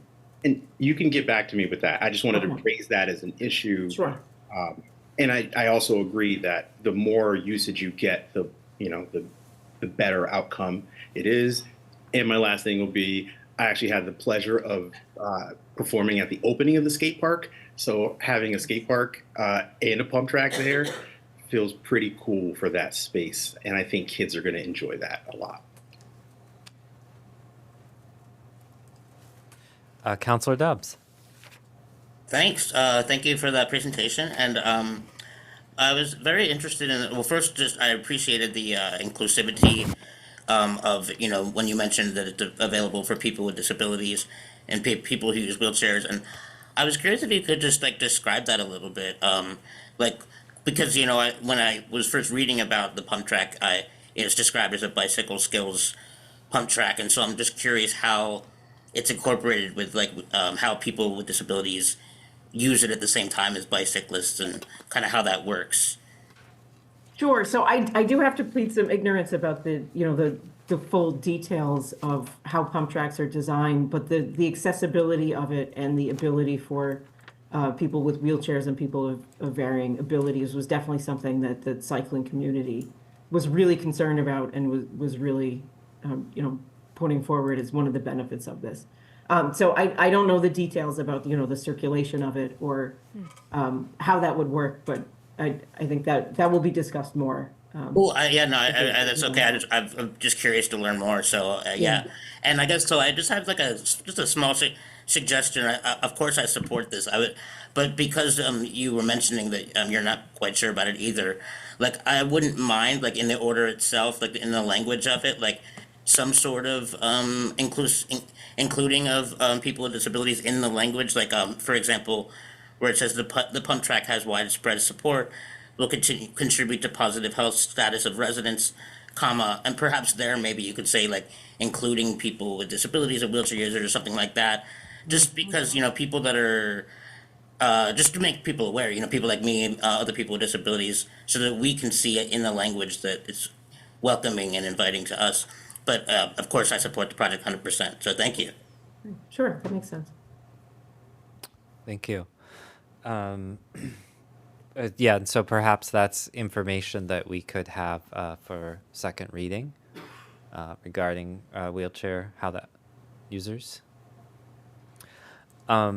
I had a question about it. Yeah, I support this creating places for recreation for many, including youth, is an identified need, contributes positively to public health and wellness. I noted this there wasn't a unanimous vote for this, and so were there some concerns raised at the CPC? Yeah, so the only reason that this one was not unanimous was that a few of the committee members would have preferred to fund it with cash on hand rather than recommend borrowing. But there was unanimous support among the committee for the project. Okay, that's great to hear. And I asked, and thank you for providing the bonding schedule so that we can better understand our bonding obligations. And so that's attached to the agenda. So it shows, if we approve this and including all of the past approvals for bonding, how that impacts what's available for the future. And we see those, those schedules drawing down fairly quickly. So it's good. I think it's important for us to understand that a vote for this impacts the CPA over the next 5 years. Anything else about the pump track? Well, just to follow up on Yes, Councilor. that point, thanks, Sarah, for the presentation. Can you speak to why this is the only of the 8 that would be bonded, correct? Why this one was chosen for the bonding? So not every project would have been eligible for bonding recommendations. It would only be those projects that were owned by the city. So the amount of this project and the length of time that it will be available seemed to make sense to the committee. They could have funded this with available cash reserves. They were hesitant to do that because that would have impacted how much funding would have been available for the second round. And there have been cases in the past where, applicants were really depending on that second round for a time-sensitive project. So that wasn't something that the CPC was willing to sacrifice at this point. Thank you. Any other questions on this? Okay, any questions on the Meadow City Conservation Coalition Trail Improvement Project? The CPA funds for the Mill River Greenway tree planting. Lovely. The order for the Mineral Hills open space acquisition. The Pioneer Valley Habitat for Humanity West Hampton Road affordable home. Councilor Dubs. Thanks. Yeah, I don't have a question. I just kind of wanted to make a quick comment because I really, really appreciate that this is an accessible home that's already accessible, and just like to take this opportunity, because as a counselor, I've often mentioned that I think it's always great to have more homes that are have built-in accessibility, because it's so expensive, for a homeowner, somebody who's trying to buy a home, to make their home accessible. So I will always support accessible housing. So thanks. And that's not indicated in the order, but is that in the files or the accessibility of it? It is, yeah. So this was Habitat's intention to make it, easily adaptable to be completely and fully accessible. As constructed, it will be visitably accessible for people, but it could be easily adapted to be fully adaptable and fully accessible for a resident. Great, thank you. Do we need to modify the language? Because currently it says permanently restricted to individuals and families earning 60% of area median income or below? Yeah, so that should be 80%. That's a clarification that should be made. Okay. Is that something that you would like, that we would need to make a motion to change, or will you just introduce a modified version for second reading? Up to council's pleasure. I mean, that's just I should have listed that as 80%. I latched on to the 60% for the initial purchase. Okay, so Scrivener's error. So we'll just Correct, fix that correct. for the Yeah, second and that's, reading. that was clear from the start with Habitat's application documents. Okay, any other questions on this item? No. All right. CPA funds for 27 Crafts Avenue Affordable Housing Project. Councilor Perry. Yes, so I'm all for more affordable housing. I'm looking at the space. I do think that we need more housing downtown. As someone who has lived in downtown for a number of years, parking is always an issue. And I'm not really asking whether there's going to be parking for the space, but I just want to maybe posit whether we can start thinking about, since this is affordable housing, correct? Maybe there could be a discount for parking passes that accompany that, because I think that it's one thing to have control on it being affordable to live in a space, but it also needs to be taken into account how people park if they have cars and vehicles. So I just want to bring that up. Right. And just to be clear, it's there's a $45 a month. For $45 a month, you can get a pass to park in many parking lots near downtown. So that question would be one for the eventual builders or for the parking administration, or It would be for parking administration. So I just want to remind counselors, so this is housing for our most vulnerable folks, so people coming out of houselessness. So, that's something that we could talk about, later on when the building's kind of underway, whether there'd be a way to look at a way to help if there are parking issues. But obviously it's a tiny amount of space, and parking really wasn't the priority. It was to create as many units for people coming out of houselessness. Thank you. Sure. Other questions on this item? So any questions on the electronic scoreboards at Florence Fields? And finally, the Forbes Library Forbes Library for Coolidge Desk project. Okay. Can I just add a little bit Yeah. of information? So I think that Sarah made this point.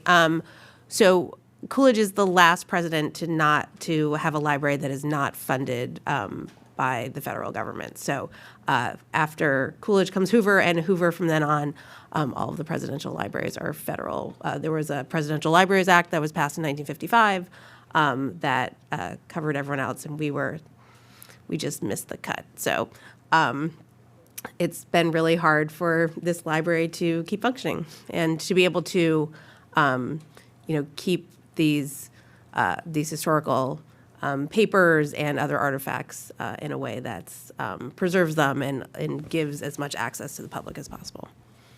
Okay. Councilor Perry. I'm in support of this, but thinking in terms of the historical background is, do we have any plans to sort of advertise that this is going to be something we have in our area, this collection of artifacts, this desk, these papers and things? You don't have to answer, but I just want to, again, bring it up that I think it would behoove us to highlight something like this. We're spending money, we can bring people in. We certainly could. The Coolidge Library has their own committee that's attached to it. That's part of the Forbes committees. So they are certainly working on, they have a capital campaign that they've started, and they're working on other ways to promote the library and to raise funds for it. So I think that is something that they would certainly highlight. Okay, thank you. Okay, any other questions on any of these items? Is there a desire to refer any to finance? I propose we do the same procedure just in case there might be a charter objection of suspending rules on all of them, so we can vote tonight and then postpone to the 18th. Move to suspend the rules. Second. Motion made by Counselor Moulton and seconded by Counselor Elkins. Any discussion? Roll call, please, on suspension of rules. Counselor Perry, Yes. Counselor Dubbs, Yes. Counselor Elkins. Yes. Counselor Jarrett, Yes. Counselor Clemmer, Yes. Counselor Labarge, Yes. Counselor Maori, Yes. and Counselor Moulton. Yes. Now I'd move to postpone. Okay, that passes unanimously. And there's a move to postpone by Counselor Elkins and a second by Counselor Maori. This is a move to postpone all 8 CPA orders to our December 18th meeting. Any discussion? Okay, Counselor Moulton. I agree on the move to postpone. I just want to make 2 observations. These 8 projects are a good mix of the uses of CPA money, land preservation, affordable housing, recreation, and historic preservation. And I'm particularly gratified to see the pump track moving ahead because, as Sarah LaValle mentioned, it got a start back in 2022 with ARPA money, and I served on the mayor's review committee for those community grants. I think it got $20,000 for the feasibility study. So this has been a very carefully thought out project with a lot of grassroots support. Great, thank you. Counselor Maori. Yeah, just to say, the cycling club has been really dedicated. I know Tom, who's my constituent, talked about, how much work it really was to figure it out, and so I appreciate that. Counselor Perry. Since we're talking about it, I also want to say I'm very thankful for the hard work for the pump track. One of the first things that when I was counselor for Ward 4, discussion was about the pump track. And that was 2021 or the start of 2022. And so things in government take a long time and sometimes you get disheartened, but I'm glad that our community has worked towards trying to move this forward. Okay, thanks everyone. We can now vote on postponement of all 8 orders to December 18th. Counselor Dubbs, Yes. Counselor Elkins, Yes. Counselor Jarrett, Yes. Counselor Clemmer, Yes. Counselor Labarge, Yes. I heard a That was yes. a yes, yeah. Counselor Maori, Yes. Counselor Moulton. Yes. And Counselor Perry. Yes. Okay, that passes unanimously, and we will discuss those on December 18th. So brings us next to our order, 25.351, an order to accept conservation restriction on View Avenue. And is Sarah LaValle here to speak to this as well? Yes. So an overview of this. This is a project that should be starting construction fairly soon. It received an order of conditions from the Conservation Commission, was appealed, and DEP later issued a superseding order of conditions. So this is work that was to take place entirely within the buffer zone to bordering vegetated wetlands. So it wasn't within any resource areas. So this conservation restriction, unlike some others that have happened in the past related to development, was not required mitigation. This is something that the developer offered. So this would permanently protect a lot of the buffer zone and wetlands on the site, regardless of what happens with zoning, with wetlands laws, either at the state or the local level. This resource area will continue to be permanently protected on this site. And going above and beyond in just regulatory requirements, this would place additional constraints on tree cutting and fill and other things that may be able to happen even under the wetlands permitting umbrella. Thank you. Questions about this order? There's no financial cost to this order. It's just an acceptance.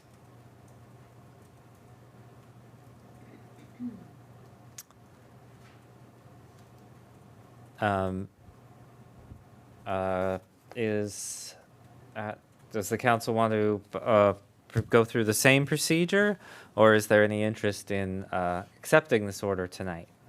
I would move to suspend the rules and then further move to approve tonight. Second. Okay. Motion made by Councilor Elkins and seconded by Councilor Moulton to suspend the rules so that we may vote tonight. And any discussion? Okay, roll call, please. Okay. Counselor Elkins, Yes. Counselor Jarrett, Yes. Counselor Clemmer, Yes. Counselor Labarge, Yes. Counselor Maori. Yes. Counselor Moulton. Yes. Counselor Perry, Yes. and Counselor Dobbs. Yes. And is there a motion to approve? Move to approve. Move to second. Motion made by Councilor Elkins and seconded by Councilor Labarge. Further discussion. I'm just happy to. I'm familiar with this area. I used to live on Bradford Street, and I'm happy to see that see it permanently protected. Roll call, please, on approval of 25.351. Okay. Counselor Jarrett, Yes. Counselor Clemmer, Yes. Counselor Labarge, Yes. Counselor Maori, Yes. Counselor Moulton, Yes. Counselor Perry, Yes. Counselor Dobbs, Yes. and Counselor Elkins. Yes. Okay, that is unanimously approved. That brings us to the last item on our agenda of our penultimate meeting of the council of this term, and that is 25.341, a resolution in support of municipal participation in transitioning to clean heat in Massachusetts. Thank you, Councilor Maori, for speaking to this during the introduction, and thanks for waiting to have the meat of our discussion for me to return. And so we wanted to read the resolution and then discuss that. Do you want to start it off? Yeah, sure. A resolution in support of municipal participation in transitioning to clean heat in Massachusetts. Whereas Massachusetts has a mandate to achieve net zero emissions by 2050, requiring that by that year, buildings which are responsible for 1/3 of all climate damaging emissions must stop burning carbon-based combustible fuels such as natural gas, which is 95% methane, and whereas the city of Northampton has a net zero action plan and is committed to reaching net zero greenhouse gas emissions by 2050 and to moving off methane and doing so in a fair and equitable manner. And whereas neighborhood electrification via home-by-home electric appliance installations or via networked geothermal are highly efficient, cost-effective ways of systematically replacing aged pipeline segments, and whereas under the current Massachusetts Gas System Enhancement Program, GSEP, local gas companies are spending billions to replace existing methane gas pipelines with new pipelines, despite the state mandate to retire gas infrastructure by 2050. And whereas under GSEP, Massachusetts gas ratepayers paid $1.5 billion last year in added charges and will be paying off the costs of planned new replacement pipes for 50 years, placing an unfair burden on ratepayers, especially those who struggle with heating costs and cannot opt for non-gas alternatives, and locking in decades of further reliance on fossil fuels. And whereas advanced leak repair is vastly less expensive than replacing pipes and is safe and effective at controlling leaks. And whereas the transition off methane cannot and should not be achieved by individual action alone because higher income households will switch to heat pumps, leaving lower income households to shoulder the burden of maintaining the entire system and resulting in a less efficient system overall than networked non-combusting systems. And whereas the city of Northampton is awaiting updated lists of non-pipeline alternative, NPA, segments designated by Eversource as required of the local gas distribution companies by the Department of Public Utilities, and some of these segments could affordably be severed from the gas main and transition to neighborhood electrification. And whereas the transition requires a strategic plan to retire the gas distribution system neighborhood by neighborhood, replacing it with non-combusting energy. And Whereas under current law, city and town officials have no authority to access and review gas company information about the state of gas infrastructure in their community, and no right to be informed about conditions that might or might not warrant pipeline replacement. And Whereas under current state law, city and town officials are not guaranteed full information about planned pipeline replacement work early enough and in enough detail such that municipal projects, including street repairs, water system repair, and bicycle lane work can be planned and coordinated with gas company GSEP work in a cost-effective manner. now therefore be it resolved that the Northampton City Council supports H 3564, an act relative to infrastructure replacement projects, and House Bill H 3446, Senate Bill S 2248, an act relative to municipal voices in gas utility work, that are currently before the Massachusetts legislature and require provision of more timely and full information to municipalities about planned GSEP work, and in addition, expand the role of city and town officials in reviewing and offering feedback and alternatives to gas company GSEP plans where appropriate and with oversight by the Department of Public Utilities. And Be it further resolved that the Northampton City Council supports the creation of a strategic plan for neighborhood-by-neighborhood transition from methane to clean heat, provided either through air source heat pumps or through thermal energy infrastructure such as networked geothermal. Be it Be it further resolved that the Northampton City Council supports the Department of Public Utilities to lead the planning process for a phased transition off methane to clean electrical and thermal energy, and, in consultation with the City of Northampton, to transition with least cost and disruption and with equity and affordability for all. And Be it further resolved that the administrative assistant of the City Council send a copy of this resolution to Mayor Gina Louise Sciarra, Governor Maura Healey, Senate President Karen E. Spilka, House Speaker Ron Mariano, Senator Joe Ann Comerford, Representative Lindsay Sabadosa, Executive Office of Energy and Environmental Affairs, Secretary Rebecca Tepper, and the Department of Public Utilities Chair Jeremy McDermott. And would you like to start the Oh, discussion? yeah, well, yeah, sure. So basically, this resolution supports pending legislation that allows for stronger municipal involvement in the utility decision-making around the gas pipeline repair and replacement. And it's committed to making it fair, affordable transition. And just an update that the Massachusetts legislature has extended consideration of several of the relevant House bills before the Joint Committee on Telecommunications, Utilities, and Energy until March 2026. So making this resolution timely and reinforcing the message moving forward that we back these goals in Northampton. Yeah, let's see. I know it's late. I'm just going to look at my notes and see if there's any, there's more efficient and cost-effective alternatives to these pipeline replacements, such as neighborhood electrification. It also allows neighborhoods to decide together that they're not going to be using gas and I believe make a full transition to electrification. So that's a great component of it, and the savings to ratepayers. Let's see, anything I haven't said here? Because without this information, without municipalities having this information, they can't really coordinate and be cost effective for their constituents and for any kind of capital work they're doing.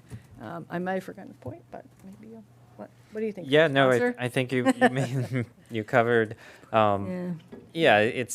It's we need to make sure that there's currently incentives in place, a guaranteed rate of return paid for by ratepayers on the capital investments, and we need to make sure that the proper capital investments, ones that are moving us toward decarbonization, are the ones that are happening.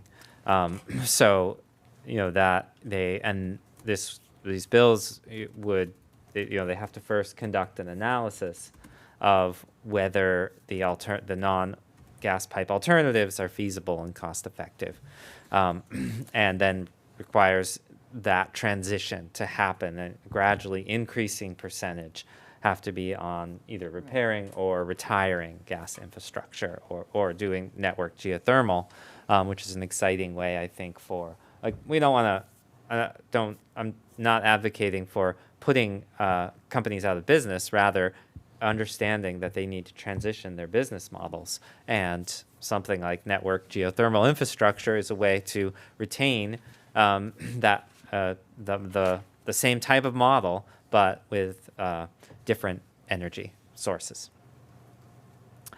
And I want to thank Denise Lello for her great work in helping us with this resolution. Absolutely. Very dedicated. Councilors?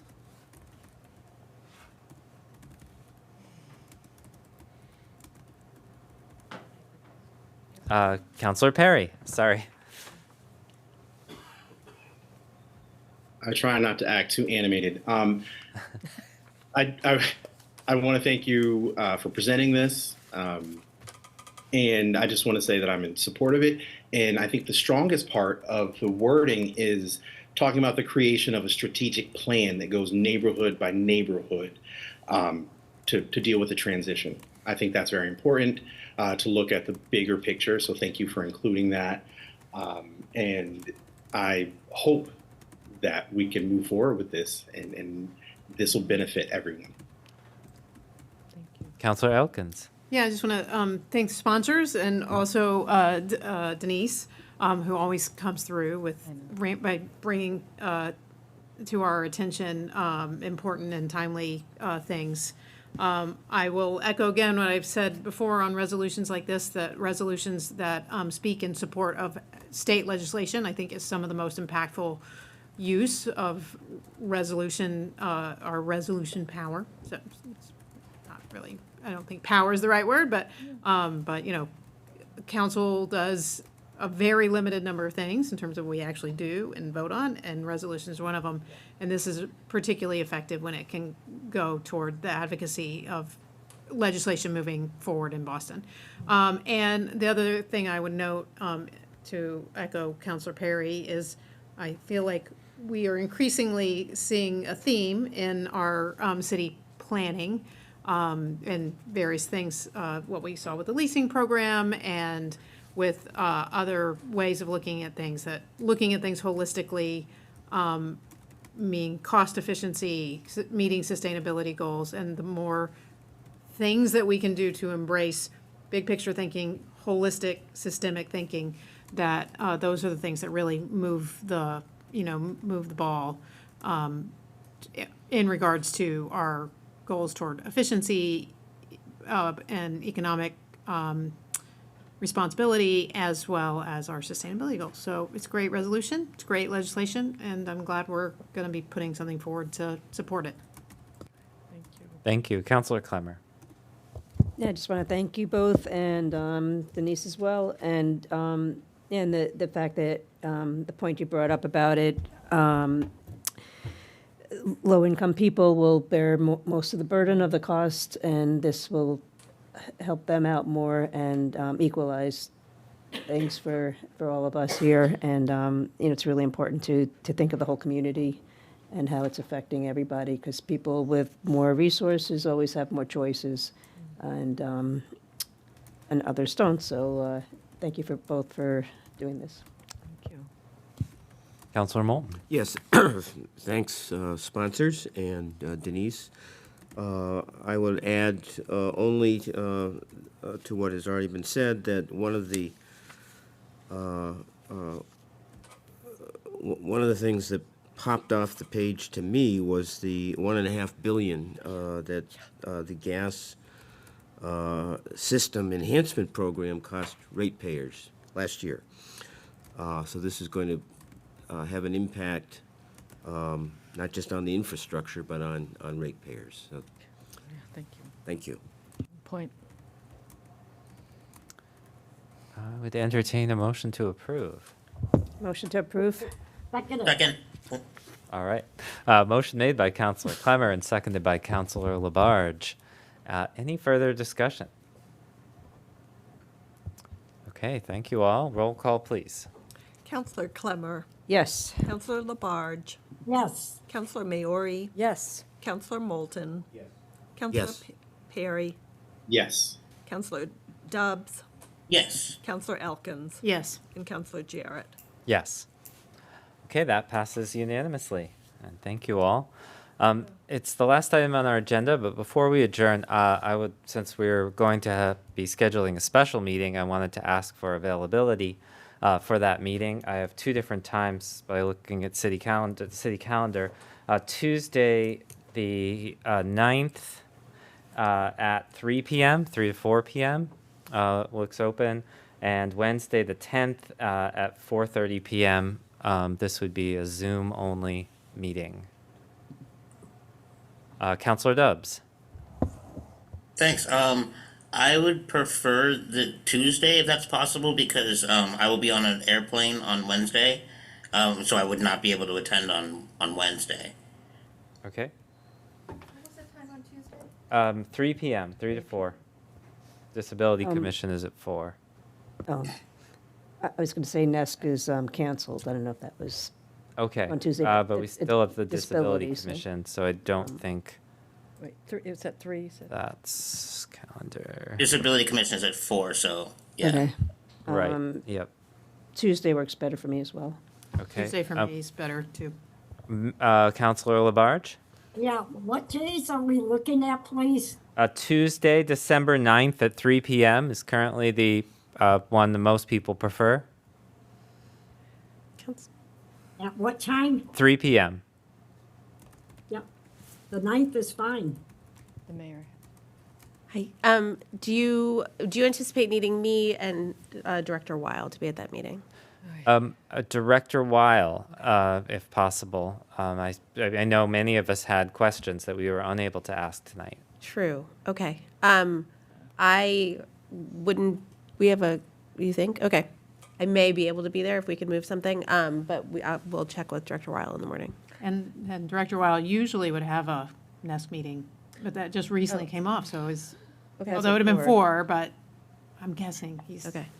Counselor Maori. Yeah, perhaps we could all just think of questions that may be more towards the mayor and ask them, ahead of time and then share them during the meeting so that the mayor doesn't have to be there necessarily.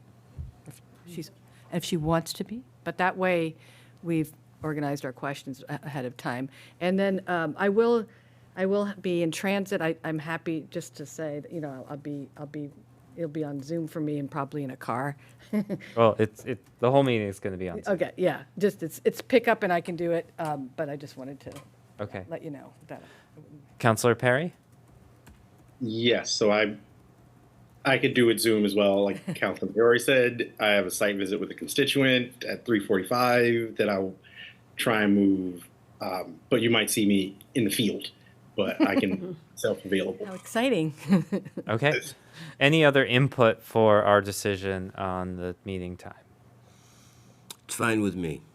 Okay. Counselor Labarge. Yeah, so what is the time on the 9th? 3 p.m. Okay. By Zoom only. Sorry. Okay, thanks very much. I'd entertain a motion to adjourn. Motion to adjourn? Second. Motion made by Counselor Clemmer and seconded by Counselor Elkins. Roll call on adjournment.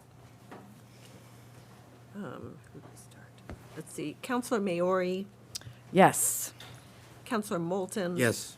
Counselor Perry, Yes. Counselor Dubs, Yes. Counselor Elkins, Yes. Counselor Jarrett, Yes. Counselor Clemmer, Yes. and Counselor Labarge. Yes. Okay, we are adjourned. Thank you all. See you on Tuesday.